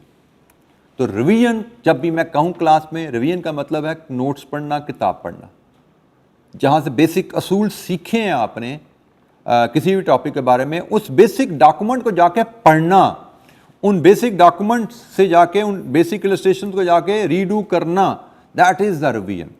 हाँ, practice definitely it's very important, और CFAP 4 में इट इज़ एक्सट्रीमली इंपॉर्टेंट। दोनों चीज़ें बहुत अहम है। अगर आप में से काफ़ी बच्चे मुझसे CAF 8 लेवल पे भी शायद पढ़े हों, CAF 6 भी पढ़े हों, वहाँ पे मैं एडवाइस करता था कि भाई revision is more important practice में कोई कमी हो तो चलेगी, रिवीजन लर्निंग नहीं है, रिवीजन नहीं है, प्रैक्टिस जितनी मर्जी अंदाज की हो नहीं चलती। यहाँ पे थोड़ी सी मैं इस सब्जेक्ट की डिफिकल्टी कॉम्प्लेक्सिटी के लिहाज से यहाँ पे इसको थोड़ा मैं स्टेटमेंट को मॉडिफाई करता हूँ। रिवीजन इज वेरी इंपॉर्टेंट, ये स्टेटमेंट ये पार्ट वहीं का वहीं खड़ा है, इट इज वेरी इंपॉर्टेंट, लेकिन प्रैक्टिस इज इक्वली इंपॉर्टेंट। और यहाँ पे मैं जस्ट ये नहीं कहता कि एक मॉडरेट प्रैक्टिस, यहाँ पे एक्सटेंसिव प्रैक्टिस चाहिए, रिवीजन भी तगड़ी चाहिए, बार बार करनी है, और प्रैक्टिस भी एक्सटेंसिव करनी है। उसकी वजह यह है कि कैफ लेवल पे सब्जेक्ट्स में ब्रेड्थ होती है, गहराई नहीं होती, टॉपिक्स छोटे छोटे हैं, ज्यादा सारे हैं, उनमें कॉम्प्लेक्सिटी लेवल, टेस्टिंग लेवल इतना ज्यादा नहीं होता। तो अगर आपने थॉरो रिवीजन की हुई है, बेसिक लेवल कॉन्सेप्ट को आपने अच्छी तरह पढ़ा हुआ है, तो चूंकि टेस्टिंग कॉम्प्लेक्स नहीं होनी, आप उनको आसानी से हैंडल कर पाते हो। लेकिन C5 लेवल पे टॉपिक्स में असूल भी बहुत ज्यादा है और कॉम्प्लेक्सिटी लेवल भी बहुत ज्यादा है, तो असूलों को याद करने के लिए यू नीड रिवीजन, और कॉम्प्लेक्स लेवल पे इनकी टेस्टिंग को ग्रिप करने के लिए यू नीड एक्सटेंसिव प्रैक्टिस। दोनों काम करने पड़ेंगे। अच्छा, प्रैक्टिस करनी है हमने अनसीन क्वेश्चन की, ये भी एक मिस्ट्री है जी, कैसे की जाती है प्रैक्टिस, इस पे अलग एक हमारी स्लाइड आएगी, अभी हम उस पर बात करेंगे। तो हमें लर्निंग करनी है, मतलब लेक्चर के साथ डेली पढ़ना, रिवीजन करनी है वीकेंड पे, मंथ एंड पे, या 2 महीने के बाद रेगुलरली लेकर चलना है। कॉन्सेप्ट का कांटेक्ट आपके दिमाग से ना निकले, उसको लाइव रखना है दिमाग में, हर चैप्टर को टिक करके रखो, मैंने ये चैप्टर कब आखिरी बार रिवाइज किया था, कब इसकी ड्यू डेट नेक्स्ट है, उसके मुताबिक उसको रिवाइज करके चलो। रिवीजन मीन मेजर प्रिंसिपल्स को पढ़ लेना, उसके जो बेसिक असूल हैं उनको पढ़ लेना, that is the revision. Revision का मतलब मैं ये नहीं करेगा 10 सवाल कर लो, क्लास में 6 सवाल कराए थे या 8 सवाल कराए थे, 10 सवाल कराए थे, सारे सवाल दोबारा करो, this is not the revision. Revision mean basic असूलों को पढ़ना, गो थ्रू करना। अच्छा जी, इसके बाद रेगुलर, ये भी बहुत अहम पॉइंट है जी, आपको C5 4 के लेवल पे, वैसे तो मैं कैफ लेवल पे भी इसको काफ़ी एम्फेसाइज करता हूँ, लेकिन C5 पे इसकी सिग्निफिकेंस और ज़्यादा बढ़ जाती है। आपको मार्किंग स्कीम देखनी है, आपको एग्जामिनर कमेंट्स भी देखते रहने हैं। मार्किंग स्कीम आपको बताती है कि एक सब्जेक्ट के जो मार्क्स हैं, एक क्वेश्चन के जो मार्क्स हैं, उसके एग्जामिनर ने कितने टुकड़े किए हुए हैं। बच्चे C5 लेवल पे पहुंच जाते हैं, लेकिन अक्सर बच्चों को मार्किंग स्कीम की अंडरस्टैंडिंग नहीं होती। इसकी अंडरस्टैंडिंग के बगैर न्यूमेरिकल सब्जेक्ट्स में परफॉर्मेंस बेहतर नहीं दी जा सकती। एग्जामिनर कमेंट्स पढ़ने इसलिए ज़रूरी है कि उसमें एग्जामिनर बताता है कि डिफरेंट टॉपिक्स के क्वेश्चन में what are the common mistakes. आप एग्जामिनर कमेंट्स पढ़ के उन मिस्टेक्स को आइडेंटिफाई कर पाते हो कि भाई ये मिस्टेक कॉमनली बच्चों से होती हैं, सो हमें इन मिस्टेक्स से बचना है।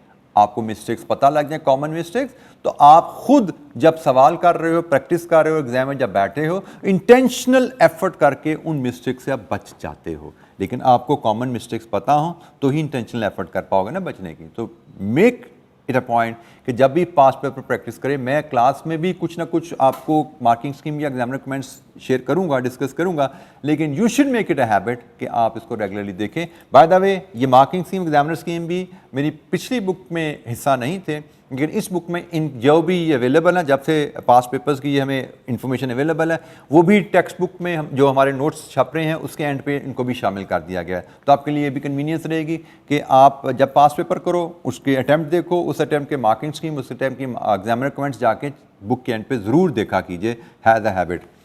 सिग्निफिकेंस के लिए ये जैसे एक छोटा सा मैं आपसे सैम्पल शेयर कर रहा हूँ मार्किंग स्कीम का। अब मैं इसकी रिक्वायरमेंट शायद आप लोगों को इतना समझ ना आए, नहीं पढ़ी होगी आपने, इसकी रिक्वायरमेंट नहीं पढ़ता, लेकिन डिटर्मिन XYZ जो भी उसने डिटर्मिन करने को कहा है, उसने एक पार्ट के 18 नंबर है। डिटर्मिन शेयर एक्सचेंज रेशो चलें, which must be offered to SL shareholders to gain their acceptance. Also assess whether this ratio would be acceptable to IL shareholders or not. एक एक्सचेंज शेयर रेशियो डिटर्मिनेशन है और एक comments है, एक comment है। तो basically determination and comment 18 marks. अब ये 18 मार्क के एग्जामिनर ने हिस्से कितने किए हैं जी, आप देखिए 1 2 3 4 5 6 7, मिनिमम 1 और मैक्सिमम 4 मार्क्स का स्टेप है। मार्किंग स्कीम हमें क्या बताती है न्यूमेरिकल सब्जेक्ट में? बाय नाउ काफ़ी ज़्यादा बच्चों को ये चीज़ क्लियर होनी चाहिए, लेकिन फिर भी किसी बच्चे को अगर क्लियर नहीं है, मार्किंग स्कीम ये बताती है कि there are different calculations involved to reach at this conclusion. हमसे देखिए मांगा क्या है, determine the share exchange ratio. Share exchange ratio पे पहुंचने के लिए आपको 1, 2, 3, 4, 5 कैलकुलेशन करोगे तो छठी कैलकुलेशन है वो जो एग्जामिनर ने हमसे आंसर मांगा हुआ है, और एंड में उसने असेस जो कहा ना, ये 1 नंबर का ये कंक्लूजन है, ये असेसमेंट है 1 नंबर की। अब मार्किंग स्कीम की सिग्निफिकेंस क्या है, ये आपको क्या बता रही है कि भाई हर कैलकुलेशन इंडिपेंडेंट है, हर कैलकुलेशन के मार्क्स पिछली कैलकुलेशन से इंडिपेंडेंट है। अभी हमने चीजें इतनी ज्यादा डिटेल में पढ़ी नहीं, लेकिन मैं आपको चलें, स्टेप नंबर 1 आप परफॉर्म करेंगे, ठीक किया 2 नंबर, गलत किए 0। अब स्टेप नंबर 1 में जो इंफॉर्मेशन आनी है उसी ने ही इस स्टेप नंबर 2 में, इस कैलकुलेशन में यूज होना है। स्टेप वाइज मार्किंग का मतलब क्या होता है कि भाई ये स्टेप गलत हुआ, इसके नंबर काट गए, लेकिन इस इंफॉर्मेशन को लेके यहां पे कैलकुलेशन आपने सही असूलों के मुताबिक कर दी, ये 2 नंबर मिल जाएंगे। पिछली स्टेप की गलती के नंबर आगे कैरी नहीं होते। यहां पे पहला स्टेप गलत तो आगे सारी वैल्यू गलत आने वाली है ना, लेकिन अगर आगे सारे स्टेप्स में आपने प्रिंसिपल ठीक अप्लाई किया तो आपको आगे सारे नंबर मिलते जाएंगे। आप 18 में से 16 नंबर ले सकते हो। जवाब नहीं होता सवाल का, हम ये नहीं कह सकते मेरा जवाब गलत आ गया, मेरी रेशो गलत आ गई तो मेरे नंबर 0 हो गए, ऐसा नहीं होता। जवाब के नंबर नहीं है, जवाब तक पहुंचने के लिए डिफरेंट स्टेप्स हैं छोटे छोटे। हर स्टेप पे आपका कोई ना कोई कॉन्सेप्ट अप्लाई हो रहा है और उस कॉन्सेप्ट की टेस्टिंग हो रही है, उस कॉन्सेप्ट के ऊपर आपको नंबर मिल रहे हैं। वैल्यूज आपकी पहले स्टेप से गलत हो जाएं कोई इशू नहीं। यहां से इस मार्किंग स्कीम की इंप्लीकेशन मैं आगे चल के मजीद एलैबोरेट करूंगा, but you must have a look at this. इससे आपको अंदाजा होता है कि भाई हर स्टेप पे 1 नंबर, 2 नंबर, 3 नंबर, मैक्सिमम कहीं जाकर 4 नंबर आ रहे हैं, तो हमारे मार्क्स बटे हुए हैं। हमें जो स्टेप्स हम ठीक कर रहे हैं उसका नंबर मिलेंगे, जो स्टेप गलत करेंगे सिर्फ उस स्टेप के नंबर कटेंगे। एक स्टेप गलत होने से अगली वैल्यूज गलत आने वाली हैं, लेकिन अगली वैल्यूज गलत आने से अगली स्टेप के नंबर नहीं कट जाते, ध्यान में रखिएगा। ये इसी तरह एग्जामिनर कमेंट्स भी एक सैंपल मैंने लाया था, लेकिन ये इसको आप मेनली आपको हैबिट बनानी है पढ़ने के लिए। जैसे इसमें वो बताता है एग्जामिनर कि भी ओवरऑल परसेंटेज क्या रही बच्चों की, 42% बच्चे इस क्वेश्चन में पास हुए। Most of the students did not seem to have complete idea of the concept of this area। ये टॉपिक है क्योंकि ज़्यादातर बच्चों को इस टॉपिक के कॉन्सेप्ट का नहीं पता था। और मैंने आपको थोड़ी देर पहले बात की कि अगर आपको कॉन्सेप्ट का आइडिया ना हो तो कॉम्प्लेक्स क्वेश्चन सिनेरियोज आप समझ ही नहीं पाते। आपको कॉन्सेप्ट का आइडिया बुक की रीडिंग से इस्टेब्लिश करना होता है। इसी तरह आगे अगर बात करें, candidate required to advise the best interest,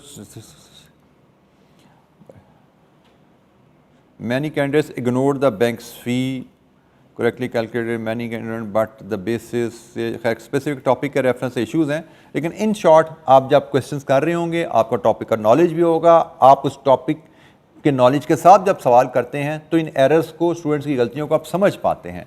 तो ये चीज़ आपने एज अ प्रैक्टिस लेके आनी है, अपनी हैबिट में इसको शामिल करने हैं कि आप इसको इस अंदाज में ही लेके चलें।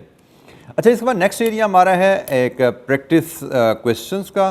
तो we take a small break और इस ब्रेक के बाद हम नेक्स्ट सेक्शन में जो आगे हमारा एरिया है हम उसको डिस्कस करते हैं, ओरिएंटेशन का। अच्छा जी, पास्ट पेपर्स क्वेश्चन की प्रैक्टिस करना एक बहुत ही अहम काम है हमारे BFD में, बल्कि किसी भी फाइनल लेवल के न्यूमेरिकल बेस्ड पेपर में। अब तो खैर थ्योरी पेपर में भी इक्वली इंपॉर्टेंट हो गया प्रैक्टिस करना, लेकिन अक्सर बच्चों को हमें प्रैक्टिस करनी अनफॉर्चुनेटली आती नहीं है।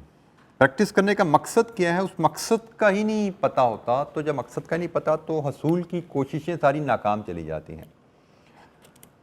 प्रैक्टिस करने के मकासद मेरे हिसाब से आपके क्या बनने चाहिए, क्या क्या चीज़ें सीखना आपका टारगेट होना चाहिए।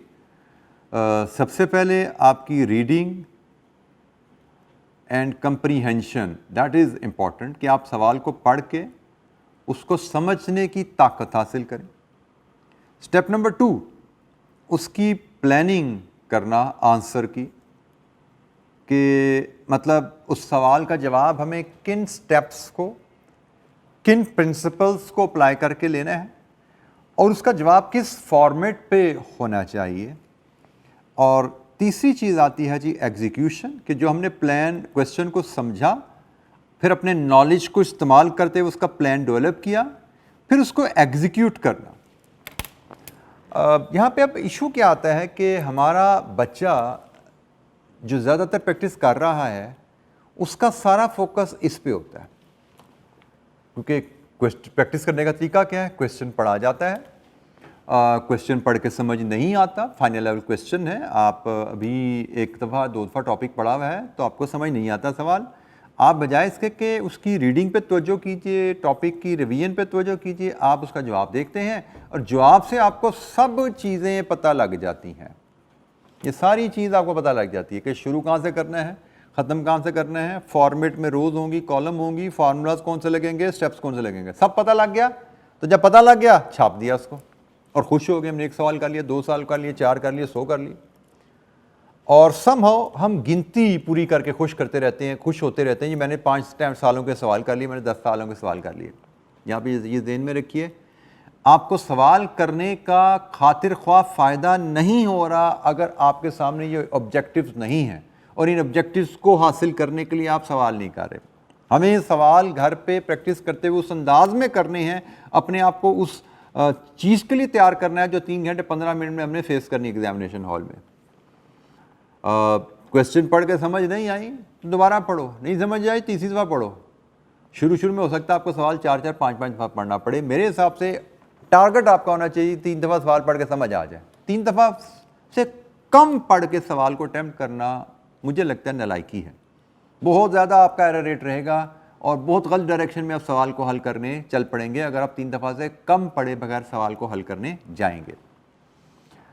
अच्छा, इस सवाल को हमें प्रैक्टिस कैसे करने हैं ऑब्जेक्टिव्स को हासिल करने के लिए, तो से ज़रा बात सुन लीजिएगा, क्योंकि this is the key to success. Learning सारी अपनी जगह, रिवीजन अपनी जगह, लेकिन अगर प्रैक्टिस ऐसे नहीं की तो सारी learning revision down the drain चली जाएगी। जितनी मर्जी अच्छी लर्निंग है, जितनी मर्जी अच्छी रिवीजन है आपकी, सारी डाउन द ड्रेन, गटर में जाएगी अगर प्रैक्टिस ऐसे नहीं की हुई आपने। तो प्रैक्टिस कैसे करना है जी, सवाल को पढ़िए उसकी रिक्वायरमेंट से, फिर कहानी समझिए और मल्टीपल रीडिंग 3 दफ़ा टारगेट है।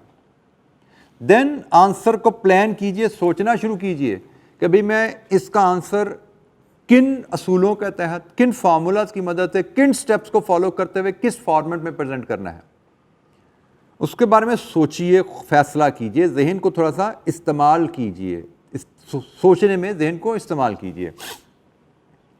Then there is a possibility, सवाल पढ़ते हुए देखते हुए आपको लगे यार कुछ वर्किंग हम कर सकते हैं और कुछ स्टेप्स ऐसे नज़र आ रहे हैं जो हम नहीं कर सकते। ये बहुत ही एक अहम पॉइंट है। CFAP 4 लेवल पे शायद ही कोई सवाल आपको ऐसा मिले जो आप परफेक्ट करने की पोजीशन में हो। It's a very advance level paper, इसमें चीज़ें काफ़ी कॉम्प्लिकेटेड अंदाज में आपको टेस्ट की जाती हैं। शायद ही कोई सवाल ऐसा आपको आता हो एग्ज़ाम में मिले जो आपको परफेक्ट आता हो, मतलब हर स्टेप्स, हर इंफॉर्मेशन पे आपके पास उसका जवाब हो। प्रोबेबिलिटी यही है कि आपको हर सवाल में कुछ ना कुछ नहीं आता होगा, कहीं ना कहीं पॉइंट पे फंस रहे होगे कि भाई इसमें पॉइंट नंबर 3 की ट्रीटमेंट समझ नहीं आ रही, इसमें 2 और 4 की समझ नहीं आ रही, यहाँ पे 1, 7, 8 की ट्रीटमेंट समझ नहीं आ रही। तो ये आपको क्वेश्चन को जब हम पढ़ रहे हैं, बार बार जब हम क्वेश्चन के आंसर की प्लानिंग कर रहे हैं, उसी दौरान हमें फैसला करना होता है भाई कौन कौन सी वर्किंग हम परफॉर्म कर सकते हैं, कौन सी हम परफॉर्म नहीं कर सकते, और जो परफॉर्म नहीं कर सकते उनके साथ भाई ये सलूक करना है। जैसे मैं अभी थोड़ी देर पहले आपको मार्किंग स्कीम में क्या बता रहा था, भाई स्टेप नंबर 1 परफॉर्म करेंगे तो स्टेप नंबर 2 करेंगे ना। अब स्टेप नंबर 1 ही परफॉर्म नहीं किया तो स्टेप नंबर 2 कैसे करें? तो भाई स्टेप नंबर 1 नहीं आता, ये नहीं कि सवाल नहीं करना, हम स्टेप नंबर 1 की वैल्यू अज्यूम कर लेंगे, उस अज्यूम्स वैल्यू से स्टेप नंबर 2, 3, 4 ऑनवर्ड चल पड़ेंगे ताकि हमसे सिर्फ स्टेप नंबर 1 के नंबर कटें। लेकिन अगर हम आदी नहीं हैं इस चीज़ के, हम आदी हैं किस चीज़ के कि भी सवाल पढ़ेंगे, सवाल नहीं आता होगा, सोल्यूशन से हेल्प ले लेंगे, सोल्यूशन से समझ के देख के परफेक्ट सोल्यूशन देंगे। तो भाई ये परफेक्ट सोल्यूशन देने की आदत ना एग्जाम में बड़ी किलिंग हो जाती है। क्योंकि एग्ज़ाम में आपने कोई सोल्यूशन परफेक्ट देना नहीं है, क्योंकि एग्ज़ाम में आपके पास कोई सोल्यूशन अवेलेबल होना ही नहीं हेल्प के लिए। तो वहाँ पे क्या होता है, जब सोल्यूशन हेल्प के लिए अवेलेबल नहीं होता तब फंस जाते हो। अज्यूम करके फिगर नेक्स्ट स्टेप को परफॉर्म करना और सवाल को कंप्लीट करना आपसे एग्जाम में नहीं होगा अगर आपने ये काम घर नहीं किया हुआ। तो घर पे जो चीज़ आपको आदत डालनी है, आपको सवाल पूरा आता है पूरा कीजिए, 70% आता है 70% परफॉर्म कीजिए, 30% वैल्यूज अज्यूम कीजिए, सवाल पूरा ही करेंगे हम। आपको 50% चीज़ों की ट्रीटमेंट समझ आ रही है, 50% चीज़ों की ट्रीटमेंट परफॉर्म कीजिए, 50% चीज़ों की वैल्यूज अज्यूम कीजिए, सवाल पूरा करें। So this is the skill that you need to perform and learn through practice, क्योंकि यही आपने एग्जाम में करना है भाई। जो एग्जाम में करने हैं उसकी प्रैक्टिस कीजिए, एग्जाम में अपने सोल्यूशन दे के जवाब नहीं देना। तो काइंडली सोल्यूशन दे के जवाब देने की प्रैक्टिस ना कीजिए। एग्जाम में सोल्यूशन, आप घर पे सोल्यूशन देख के जब जवाब करते हो ना, तो you become expert of doing that question only या सिमिलर क्वेश्चन ओनली। एग्जाम में सिमिलर क्वेश्चन नहीं आते, कम से कम 5 सवाल आएंगे, 5 में से शायद कोई एक आध आपको लगे कोई देखा बाला है, देखा बाला लगता है, होता वो भी नहीं है, लेकिन 4 तो बिल्कुल ही नए सवाल होते हैं जो आपने पहले कभी देखे सुने नहीं होते। ये paper setter they make sure this happen, और बाय नाउ आपको तजर्बा हो चुका होता है कि ऐसा ही होता है भाई, हमें देखे वाले सवाल नहीं आते। तो सिर्फ 5 पेपर्स को सोल्यूशन से देख कर करना, देखे हुए सवाल करने के एक्सपर्ट बनते हो, जो कि हमें नहीं आने। अनसीन क्वेश्चन करने का एक्सपर्ट बनना है तो फिर ये काम करना है भाई। और इसमें आखिरी स्टेप के भाई, आपने अननेसेसरली टाइम ज़ाया नहीं करना। मैंने अभी मार्किंग स्कीम आपसे शेयर की, हर step 2 number, 1 number, 2 number, 4 number maximum तक गया था, लेकिन नॉर्मली 4 नंबर तक बड़ा रेयर स्टेप जाता है। नॉर्मली 1 नंबर 2 नंबर के स्टेप होते हैं। आपको पता होना चाहिए स्टेप नंबर 1 मुझे समझ नहीं आ रहा, तो 1-2 मिनट सोचो, समझ आ जाए कर लो, नहीं समझ आया तो वैल्यू जिम करके स्टेप नंबर 2 पे जाओ, क्योंकि क्वेश्चन कंप्लीट करना इज द टारगेट। परफेक्ट नहीं होता कोई वरी नहीं है, क्योंकि हमें 100 में से 50 नंबर लेके पास होना है। इसका मतलब क्या है कि 50 नंबर लूज भी करते हैं तो पास हो जाते हैं। तो भाई 100 नंबर पूरा कर लो तो 50 का मार्जिन आ जाएगा गलती का, 50 की गलतियां हुई तो पास है। तो कोई बात नहीं, 10, 15, 20 की जम्पशनें हैं, 5, 10, 15 की गलतियां भी हो जाएंगी, तो 30, 35, 40 काट ले एग्जामिनर 100 में से। लेकिन 100 का करोगे तो 40 का कटेगा तो पास होते हो। अगर किया ही 75 का, उसमें से 35 कट गए तो फिर कहाँ से पास हो गए। और मेन इशू BFD में यही आता है, रिसेंट टेप में भी यही इशू आया था। एक सिर्फ कॉमन बच्चों को चैलेंज आता है, जो बच्चा पढ़ के जाता है सही तरह, जो बच्चा आदी होता है इस तरह अंदाज में प्रैक्टिस करने का, तो उसको शायद वो चैलेंज भी नहीं आता। जैसे मुझे इस वक्त कई दफ़ा बच्चों से बात हुई, अक्सर बच्चे इस पेपर को 85-90 का कर पाए, लेकिन कुछ बच्चे ऐसे थे जो इस पेपर को 100 का अटैम्प्ट कर पाए। जैसे मैं एडवाइस करता हूँ, मैं 100 का अटैम्प्ट करने का मतलब ये नहीं समझता कि 100 का पूरा सही करना है, 100 का करना है। जो आता है कर लेना, जो नहीं आता अजम्पशन लेके बाईपास कर देना। पेपर पूरा कर दो, सवाल सारे पूरे कर दो, ताकि 100 नंबर का पेपर किया होगा तो 50 नंबर की गलतियों की गुंजाइश निकल आएगी, मार्जिन ऑफ एरर आ जाएगा। तो ये जनाब सबसे मुश्किल एरिया है लेके चलना। अगर आपने इस अंदाज में तैयारी नहीं की तो ये आपका पेपर पास होना मुश्किल हो जाएगा। बल्कि इसके रेफरेंस में मैं एक एग्जाम्पल डिस्कस कर लेता हूँ। अक्सर क्लासेस में डिस्कस करता हूँ अपने एक स्टूडेंट की। मैनेजमेंट अकाउंटिंग का सब्जेक्ट था, ये similar approach, numerical subject, analytical subject, सोच समझ के करने वाला पेपर, और BFD से टफ समझा जाता था। BFD का रिजल्ट तो अच्छा है, वो जो मैंने कहा था 4% रिजल्ट आया, वो मैक का रिजल्ट ही था। तो BFD का कभी इतना बुरा रिजल्ट नहीं आया। एक स्टूडेंट था मेरा, एक सब्जेक्ट उसका रह गया था मैक, क्वालिफिकेशन से एक सब्जेक्ट के फासले पे था। उसने मुझसे पढ़ा, फाइनल पेपर दिए और उसकी दुबई जॉब होगी, दुबई चला गया। रिज़ल्ट आया, दुबई से फ़ोन आया, सर मैं फ़ेल हो गया हूँ, क्या करूँ। मैंने उससे पूछना पहले क्या किया था, अच्छा अब इसको इस तरह इम्प्रूव कर लो, ये गैप लग रहे हैं, गैप को दूर करो। खैर उसने रिज़ल्ट से लेके पाकिस्तान आने तक वहाँ पे रहा।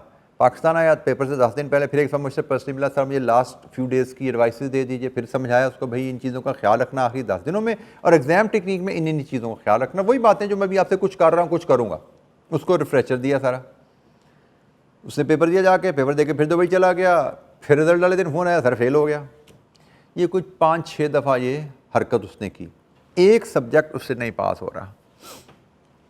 इन्हीं दौरान एक ऐसी अटेम्प्ट भी आई जिसमें उस पेपर का रिजल्ट कोई 39 या 40% तक गया, जो रिकॉर्ड हाई था, उसमें भी उससे पेपर पास नहीं हुआ।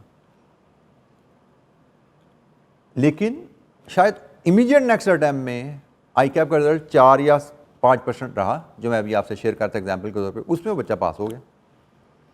अब मुझे बड़ी हैरत अंगेज खुशगवार हैरत हुई कि भाई 40% रिजल्ट पे पास नहीं हुआ, 4% रिजल्ट पे पास हो गया, टफ पेपर पे पास हो गया, आसान में पास नहीं हुआ, किया क्या इसने। अब उसकी कॉल आई बताने के लिए, मैंने स्पेशली उससे सवाल ये पूछा कि भाई मुझे बताओ कि तुम 40% रिजल्ट वाले पे फेल हुए थे, इस 4% में पास हुए, क्या किया तुमने ख़ास। उसने कहा जी सर सिर्फ ये चीज़ की है, पहले पेपर में मैं परफेक्ट सोल्यूशन करने जाता था और उस चक्कर में फंस जाता था और मैं पेपर ही पूरा नहीं कर पाता था। मेरा दिल चाहता था मैं जो काम करूं परफेक्ट करूं। आखिरी दफ़ा मैं सारी बातें आपकी मानता था, ये बात मुझसे नहीं मानी जाती थी कि भाई जहाँ फंसो जमशन लेके सवाल पूरा कर दो। कहते ये बात मुझसे हजम नहीं होती थी। मैं प्रैक्टिस भी घर पे भी नहीं कर पाता था और एग्ज़ाम में तो फिर मुझसे ये मेरे हाथ कांपते थे चीज़ों को ज़ूम करते हुए आगे चलते हुए। आखिरी टाइम में मैं इतनी सा फेल हो चुका था, मैंने कहा ये भी करके देख लेते हैं। सब कुछ तो बात मान ली है सर की, ये बात भी मान लेते हैं। तो मैंने सिर्फ एक चीज़, तैयारी मेरी पिछले से कम थी, रिवीजन कमज़ोर थी, प्रैक्टिस भी कम थी, लेकिन सिर्फ एक टेक्निक मैंने अडॉप्ट की गया, पेपर पूरा करना है इस वक्त, एंड ही पास माशाल्लाह। और इस वक्त बेतहाशा बच्चे ऐसे हैं जो इस अप्रोच से चलते हैं और पास होते हैं। और दिस इज़ द की बार बार कह रहा हूँ, एग्जाम घर से ये आदत डालोगे तो चलोगे। घर पे हो सकता है पहला सवाल करो एक टॉपिक पे, आपके उसमें से 10 या 20% नंबर ठीक आए, सवाल कर लो पूरा, फिर सोल्यूशन जरूर देखो, कहाँ गलतियां थी, कहाँ जमशन थी, क्या करना चाहिए था, फिर ठीक करो अपने आप को, लेकिन सवाल पूरा करने के बाद। तो ये जनाब प्रैक्टिस क्वेश्चन बहुत ज़रूरी है। अच्छा ये अब ज़रा थोड़ी सी ऑनलाइन के रेफरेंस से थोड़ी बात कर लें। आप सब लोगों को जैसे पता है कि अब दिसंबर में इंशाअल्लाह CFAP के एग्ज़ाम कंप्यूटर बेस्ड होने जा रहे हैं। फिर ऑनलाइन का वर्ड भूल गया मैं, कंप्यूटर बेस्ड होने जा रहे हैं। MSA हो चुका कंप्यूटर बेस्ड और CFAP भी अब कंप्यूटर बेस्ड होने जा रहा है, तो BFD भी ऐसे ही है। अब इसकी इम्प्लीकेशन हमारी लर्निंग, रिवीजन, प्रैक्टिस पे क्या आने वाली है। तो भाई जहाँ तक तो बात है ना लर्निंग की और रिवीजन की, तो मुझे लगता है उस पर कोई इम्प्लीकेशन हमारी नहीं आने वाली। लर्निंग जैसे हम लेक्चर सुनते हैं वैसे आप सुनोगे, किताब पढ़ते हो किताब पढ़ोगे, इलस्ट्रेशन करते हो इलस्ट्रेशन भी बेशक रजिस्टर पे हाथ से ही कर लेना। मेरी समझ के मुताबिक जो फ़र्क पड़ेगा, जो पढ़ना चाहिए वो आपको पढ़ना चाहिए इस लेवल पे कि पास पेपर क्वेश्चन जो आपने प्रैक्टिस करने हैं वो आप उस एनवायरनमेंट में प्रैक्टिस करो जिस एनवायरनमेंट में आपने एग्जाम में देने हैं, और जितनी ज़्यादा प्रैक्टिस करोगे उतनी बेहतर होगा। इसके लिए ICAP ने ऑलरेडी आप लोगों के लिए जो सॉफ्टवेयर डेवलप किया हुआ है, उस सॉफ्टवेयर की एक लर्निंग के लिए ये लिंक है, इस पर वीडियो अवेलेबल है। आप यहाँ पे जाके उस वीडियो को सर्च कर सकते हैं। आपके स्टूडेंट के जो डेजिग्नेटेड पोर्टल है वहाँ पे ये चीज़ें मिल रही हैं। जैसे मैं बल्कि वो पोर्टल की एक समरी, ये एक्सट्रैक्ट यहाँ बनाया हुआ है, जैसे देखें तो ये जनाब आपका एक एक्सट्रैक्ट है, इसका लिंक ये है, ये इसका लिंक है। इसको आपके स्टूडेंट सेक्शन में जाएं तो वहाँ पे practice test for CFAP MSA examination के नाम से ये चीज़ पड़ी हुई है। इसमें आपको how to run the practice test एक फ़ाइल अवेलेबल है। प्रैक्टिस टेस्ट आप डाउनलोड करेंगे, इसमें तमाम MSA और तमाम CFAP के एक एक फुल फ्लैज पेपर अवेलेबल है। जैसे BFD का पेपर मैं रिव्यू कर रहा था तो यहाँ पे हमें अवेलेबल है। तो मुझे लगता है एक आप वीडियो देखिए जिसमें सॉफ्टवेयर की यूज़ के बारे में आपको गाइडलाइन दी गई, सॉफ्टवेयर कैसे यूज़ करना है, एग्ज़ाम में आपको इसको कैसे प्रेजेंट करना है। और उसके बाद ये सॉफ्टवेयर अभी ICAP ने हमें सिर्फ एक टेस्ट दिया है जिसमें क्वेश्चन पेपर भी है, जिसमें आंसर प्रोड्यूस करने की जगह भी है। तो आप इस वीडियो से इसको फॉलो कर सकते हैं और इसके बाद इस लिंक पर जाके सॉफ्टवेयर डाउनलोड करके अपनी पास रख सकते हैं। और मुझे लगता है कि आपको इस गाइडलाइन के मुताबिक अपनी तमाम एग्जामिनल क्वेश्चंस की प्रैक्टिस को मैनेज करना है। जितनी ज़्यादा प्रैक्टिस करेंगे उतना बेहतर रहेगा कंप्यूटर पे। कोशिश करें लर्निंग बेसिक इलस्ट्रेशन रजिस्टर पे करें, जैसे आप यूज टू हैं जिस लर्निंग से, पहले उससे कॉन्सेप्ट बिल्ड कर लें। लेकिन एग्जाम लेवल प्रैक्टिस अगर कंप्यूटर पे ना की तो मुझे लगता है बहुत मज़े का काम नहीं रहेगा, क्योंकि एग्ज़ाम में आपको स्पीड भी चाहिए, एफिशिएंसी भी चाहिए, लो एरर रेट भी चाहिए। वो तब तक पॉसिबल नहीं है जब तक आप उस एनवायरनमेंट में अपने आप को डालें ना।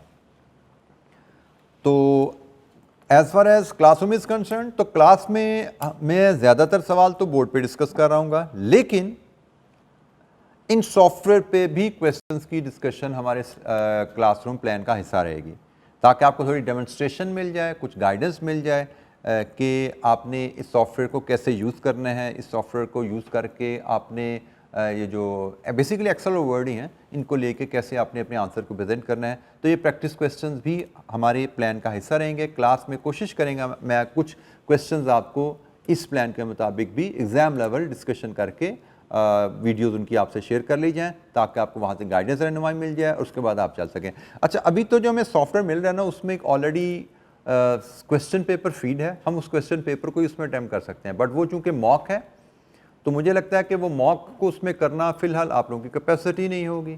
तो आप लोगों को तो बेसिकली एक डेमो सॉफ्टवेयर चाहिए। तो आप इस वीडियो से समझ के वो डेमो सॉफ्टवेयर के तौर पर एक्सेल और वर्ड को टेम्परेली यूज़ कर सकते हो। Till that time I cap makes that demo software available for your home practice. तो हम कोशिश करेंगे आई कैप से कि वो आपको डेमो सॉफ्टवेयर अवेलेबल करें, ताकि आप अपनी मर्ज़ी से उस सॉफ्टवेयर में जो क्वेश्चन प्रैक्टिस करना चाहें वो कर सकें। तो लेकिन जब तक वो अवेलेबल नहीं है, आप एक्सेल वर्ड की हेल्प से प्रैक्टिस कीजिए। इस वीडियो से गाइडलाइन लेके आप एक्सेल वर्ड में प्रैक्टिस कर सकते हैं। बट इस पे मैं मज़ीद इंशाअल्लाह वीडियोस बना के आपसे मैं शेयर कर लूँगा। बट मैंने जैसे पहले कहा था, online exam, computer based exam का हो जाना कोई ड्रॉबैक नहीं है, क्योंकि सब बच्चों के साथ होने जा रहा है और सिर्फ it will require some practice. और मुझे लगता है कि BFD लेवल पे आते आते आप अक्सर बच्चों की ये सेकंड या थर्ड अटैम्प्ट होती है, आपके आर्टिकल का ठीक ठाक टाइम गुजर चुका होता है और आप एक्सेल वर्ड पे हैंड्स ऑन हो चुके होते हो, ठीक है। तो आपके लिए शायद CFAP को कंप्यूटर बेस्ड देना इन द लॉन्ग रन आसान रहेगा। लेकिन बहरहाल चूँकि एक नई चीज़ है, जहन थोड़ा रजिस्ट करता है, उसको कंट्रोल करने के लिए हमें प्रैक्टिस करनी पड़ेगी। आप इसको मैनेज कीजिएगा और जहाँ गाइडेंस हेल्प चाहिए होगी मैं भी सपोर्ट कर रहा हूँ और आई विल बी अवेलेबल। अच्छा, इन द एंड अगर हम समराइज़ करें तो हमें लर्निंग, रिवीजन, प्रैक्टिस करनी है और हमने ख्याल रखना है कि कहीं पे सवालों में हमें कोई चीज़ समझ नहीं आ रही तो बिजनेस सेंस शुड प्रिवेल। पास होने के लिए आपको सब कुछ नहीं करना होता, परफेक्ट आंसर नहीं देना, बल्कि आपको बेस्ट देना है जो आप कर सकते हो। पास होने के लिए परफेक्ट आंसर नहीं देना, you need to do the best what you can do. तैयारी अच्छी है, रिवीजन अच्छी है, प्रैक्टिस रीजनेबल अच्छे अंदाज में की हुई है, एग्ज़ाम में जाके फिर जो बेस्ट कर सकते करो, मतलब कंप्लीट पेपर करना। डूज एंड डोंट्स के मामले में क्लियर रहें, जो पार्ट्स कर सकते हैं उनको अटैम्प्ट कीजिए, जो नहीं कर सकते उन पे टाइम वेस्ट ना करें। ये बहुत अहम चीज़ है जी। अक्सर बच्चे जो कहते हैं ना, एक वाहिद कंप्लेंट हमें आती है CFAP में, ये पेपर बड़ा लेंथी था। उस लेंथी होने की वजह मेनली ये रहती है कि आप कुछ ऐसी कैलकुलेशंस में इंगेज हो जाते हो, इन्वॉल्व हो जाते हो, जो शायद आपकी पहुंच से बाहर हैं, लेकिन परफेक्ट सॉल्यूशन के लालच में आप उन पे अननेसेसरी टाइम लगा देते हो। तो जो बच्चा इसको अवॉइड कर जाएगा, टाइम वेस्टेज को अवॉइड कर जाएगा, वो पेपर भी पूरा कर जाएगा। पूरे से मुराद मैं बता चुका हूँ, ठीक है। पेपर भी पूरा कर जाएगा और इंशाअल्लाह पास भी हो जाएगा, टाइम मैनेजमेंट का इशू भी नहीं आएगा। अच्छा, ये तो रिवीजन, लर्निंग, प्रैक्टिस की कहानी होगी। जैसे मैंने कुछ क्लासरूम का पैटर्न आपसे शेयर कर लिया, कुछ आपको गाइडलाइन दे दी आपके घर पे रिवीजन प्रैक्टिस की क्या होनी चाहिए। अब हम बिल्कुल एंड में एग्ज़ाम स्ट्रेटजी के रेफरेंस से बड़ी ब्रीफ सी मैं बात करूँगा, ज़्यादा बातें नहीं करूँगा। आगे आगे जैसे जैसे चलेंगे सिलेबस के दौरान हमारी इस पर बात होती रहेगी। लेकिन मैंने आपको थोड़ी देर पहले हिंट इसकी सिग्निफिकेंस बता दिया कि भाई असला इकट्ठा कर लिया, लेकिन जंग की स्ट्रेटजी नहीं बनाई तो जंग नहीं जीती जा सकती। बल्कि कहा तो जाता है कि अगर एक जज्बा अगर आपके पास है और वॉर जो जंग की स्ट्रेटजी अगर आपके जहन में है, तो आप शायद असला कम भी है तो ताकतवर दुश्मन को हरा दोगे। लेकिन असला ज़्यादा है, जज्बा नहीं है, वॉर स्ट्रेटजी नहीं है, तो जंग जीतना मुश्किल है। तो इसलिए हमें सिर्फ तैयारी नहीं करनी, हमें वॉर स्ट्रेटजी, एग्ज़ाम स्ट्रेटजी पे भी काम करना है, उसके बारे में भी सोचता रहना है। हम जब भी पढ़ रहे हैं, जब भी रिवीजन कर रहे हैं, जब भी प्रैक्टिस कर रहे हैं, हमें ध्यान में होना चाहिए हम तैयारी कर किस चीज़ के रहे हैं। भाई वो 3 घंटे 15 मिनट के लिए तैयारी कर रहे हैं। जैसे दुनिया में हम नेक अमाल करते हैं तो किस लिए करते हैं? आखिरत के लिए भी, जन्नत में जाने की तैयारी कर रहे हैं। वहाँ पर हमने जजमेंट डे में कामयाब होने हैं इसलिए तैयारी कर रहे हैं, भाई अच्छे बुरे अमाल के हिसाब से चल रहे हैं। तो यही चीज़ यहाँ पे है कि भाई अल्टीमेट टारगेट आपको ध्यान में रखना है। भाई मैं पढ़ क्यों रहा हूँ, मैं प्रैक्टिस क्यों कर रहा हूँ 3 घंटे 15 मिनट के लिए। तो जैसे 3 घंटे 15 मिनट में सबसे अहम चीज़, if you don't have a fresh mind you can not expect to do well in the exam. Fresh mind कहाँ से आएगा? जब आप प्रॉपर नींद 7-8 घंटे की लेकर पेपर देने जा रहे हो। छोटी छोटी बातें होती हैं, अभी भी कर रहे हैं, आगे चल के बार बार करेंगे, लेकिन ये मैटर करती हैं आपकी परफॉर्मेंस में। 7-8 घंटे नींद देकर जाएंगे, आपकी परफॉर्मेंस लेवल कुछ और होगा। सोए बगैर जाएंगे, 1-2 घंटे नींद के साथ जाएंगे, आपका परफॉर्मेंस लेवल कुछ और होगा। प्रॉपर ब्रेकफास्ट करके जाओगे, ग्लूकोज दिमाग को मिल रही होगी, एनर्जी लेवल कुछ और होगा। खाना खाए बगैर गए हो, दिमाग को ग्लूकोज नहीं मिल रही, दिमाग की परफॉर्मेंस, गाड़ी में पेट्रोल डाला तो कैसे चलेगी? Just like that. तो छोटी छोटी चीज़ें मैटर कर रही हैं। लास्ट 24 आवर्स कैसे मैनेज करना है, इस पर बात करेंगे हम ड्यूरिंग द लेक्चर, बार बार बात होगी। एग्जामिनेशन नाइट बता दिया, सो के गुजारनी है भाई, पढ़ के नहीं गुजारनी। ओपन बुक्स एग्जाम है, 3 किताबें आपको अलाउड हैं, जो बाउंड बुक्स होंगी, प्रिंटेड बुक्स होंगी, हाईलाइटेड सिर्फ अलाउड है, हाईलाइटिंग अलाउड है। आप हैंड रिटन मटेरियल बुक में बाइंड करा के नहीं ले जा सकते। बुक पे हैंड राइटिंग हो, that book is not allowed. अब यहाँ पे बुक, ओपन बुक की इम्प्लीकेशन क्या है? To my knowledge BFD financial management का पेपर ओपन बुक शायद किसी और बॉडी के पास, मुझे याद नहीं होता है कि नहीं होता, मतलब टू माई नॉलेज नहीं होता। हो सकता है पिछले कुछ 2-4 सालों में किसी ने शुरू कर दिया हो तो कर दिया हो, लेकिन ये ICAP में ही ओपन बुक आ रहा है। तो if you ask me, financial management में ओपन बुक की कोई सिग्निफिकेंस नहीं है। मुझे लगता है आपको ज्यूम करना है कि this is not going to be an open book exam. अक्सर बच्चे मुझसे पूछते हैं कौन सी किताबें लेकर जाएं, क्या क्या लेके जाएं। तो मेरे हिसाब से मैं बच्चों को कहता हूँ, बेटा सिर्फ आपने एक किताब लेके जानी है जो आपने थॉरोली पढ़ी हुई है, लेकिन उसके यूजेस क्या क्या हैं ये आपको ध्यान में रखना। बड़े लिमिटेड यूज हैं उसके एग्जाम में। यूजेस के हैं कि भाई हमें जब फार्मूला की ज़रूरत पड़ेगी, क्योंकि हमें इससे काफ़ी ज़्यादा मैथ स्टार्ट इन्वॉल्व होता है, जब फार्मूला की ज़रूरत पड़ेगी तो फार्मूला हम किताब से उठा लेंगे। By the way international bodies में, ACCA में को तो मैं पढ़ाता रहा हूँ कितने साल, 15-16 साल, वहाँ पे सिर्फ फार्मूला बुक्स को एक्सेस किया जाता है, प्रेजेंट वैल्यू टेबल्स को एक्सेस किया जाता है। मुझे लगता है कि आपके जहन में भी सिर्फ इतनी ही रिलायंस होनी चाहिए किताब के ऊपर। किताब आप लेके जा रहे हो, लेकिन आपके जहन में होना चाहिए कि मैं किताब फार्मूला देखने के लिए खोलूँगा अगर मुझे एग्जाम में कोई फार्मूला रिप्रोड्यूस करना है। किताब में सिर्फ प्रेजेंट वैल्यू टेबल इस्तेमाल करने के लिए खोलूँगा। इसके अलावा आपके जहन में इसका इस्तेमाल कोई किताब का होना नहीं चाहिए।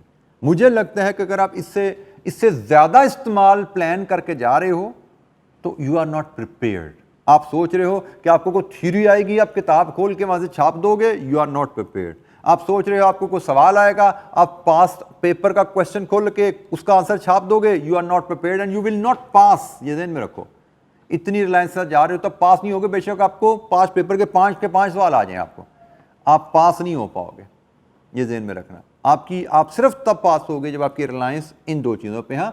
हाँ, इसके अलावा कोई बोनस मिल जाता है तो थ्योरी का ऐसा कोई 5 नंबर का पार्ट आ गया जो कि आपको लगता है किताब में आपने कहीं ये पढ़ा था, and it is very convenient for you to trace it and review it quickly and then produce it according to the time allocation।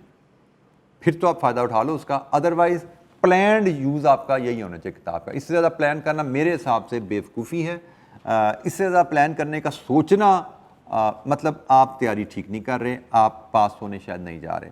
तो बहरहाल रीडिंग टाइम पे बात आती है कि जी रीडिंग टाइम के साथ क्या सलूक करना है।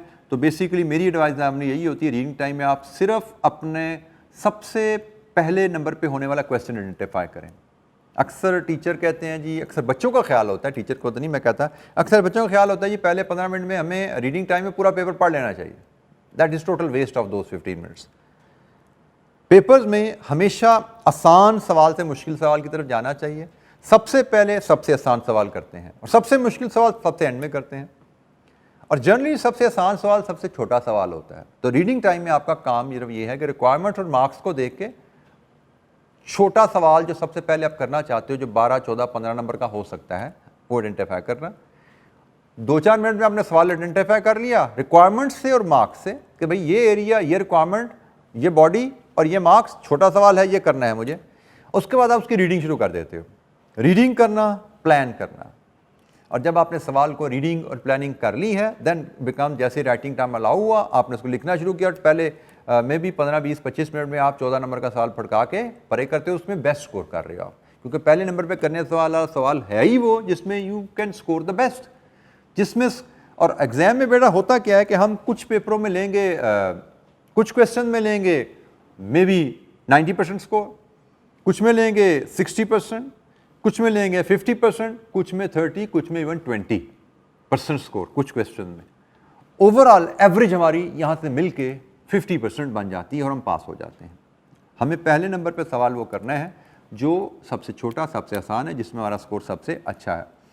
अच्छा, इसमें फिर एक मैं बात करता हूँ वाइड माइंडसेट्स। माइंडसेट से मुराद हम सोच के जाते हैं कि हम जी, मैंने कहा ना सबसे आसान सवाल करना, तो पढ़ते पढ़ते आपको लगता है जी इन्वेस्टमेंट अप्रेजल का सवाल सबसे आसान होता है, जस्ट सेइंग दैट। और आप घर से सोच के जी इन्वेस्टमेंट अप्रेजल का सवाल सबसे आसान होता है, मैं सबसे पहले वही सवाल करूंगा। And there is a possibility कि हिस्टोरिकली शायद इन्वेस्टमेंट अप्रेजल सबसे आसान होता था, लेकिन आपकी टाइम में सबसे मुश्किल सवाल इन्वेस्टमेंट अप्रेजल का आया, और आपने अगर माइंडसेट घर से बना के निकले हुआ ना, और आपने सवाल को हाथ डाल दिया, और पहला सवाल ही आपका जब काबू नहीं आएगा, वो सवाल काबू नहीं आ रहा जो आपका ख्याल था बेस्ट स्कोरिंग क्वेश्चन होगा, तो उसके बाद आपका मोरल जज्बा कहाँ जाएगा, आप हिसाब लगा लो अपना। ठीक है, तो हमें माइंडसेट्स को छोड़ के चलना है, क्या आएगा क्या नहीं आएगा ये नहीं सोचना, हमें स्ट्रेटजीज पता है, गाइडलाइंस पता है, उनके मुताबिक हमने चलना है।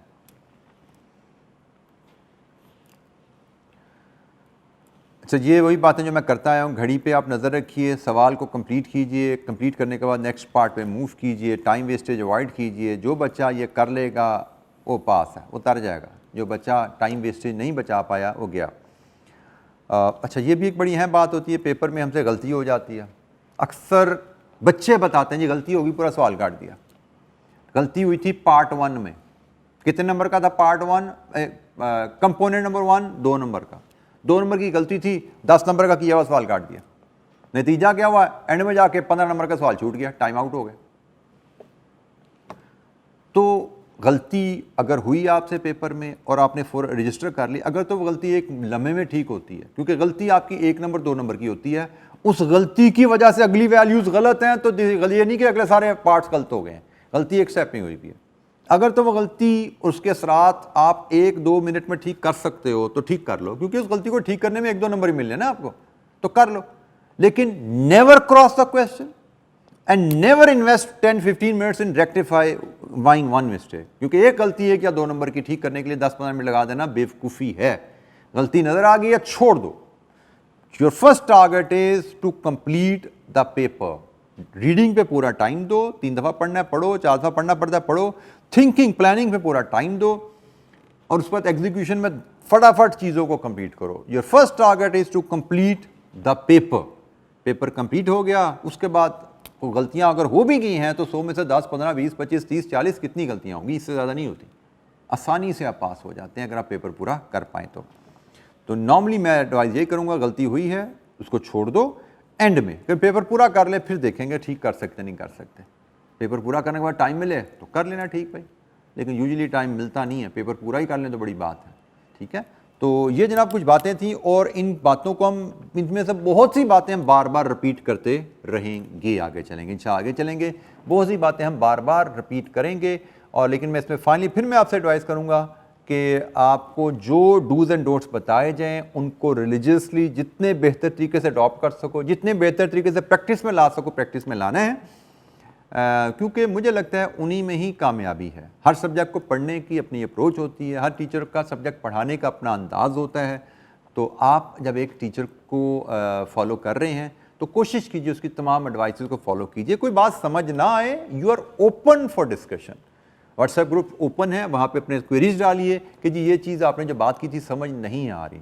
मेरी जनरली मैं रिस्पॉन्ड आपको व्हाट्सएप ग्रुप के कोशिश यही होती है विदिन 24 आवर रिस्पॉन्ड कर दूं, लेकिन अगर किसी वजह से ओवरलुक हो जाए, you must revise your query with the reminder, तो I will try to respond on as soon as possible basis. ठीक है जी, तो ये जी हमारी ओरिएंटेशन सेशन हमारी कंप्लीट हुई है। इंशाअल्लाह हमारा जो लेक्चर होगा नेक्स्ट, जैसे आपको बताया, कैपिटल इन्वेस्टमेंट अप्रेजल का एरिया जहाँ से हम बात शुरू करेंगे, जिसमें हम कैपिटल एसेट्स में फिजिबिलिटी डिसीजंस को एवेल्युएट करेंगे।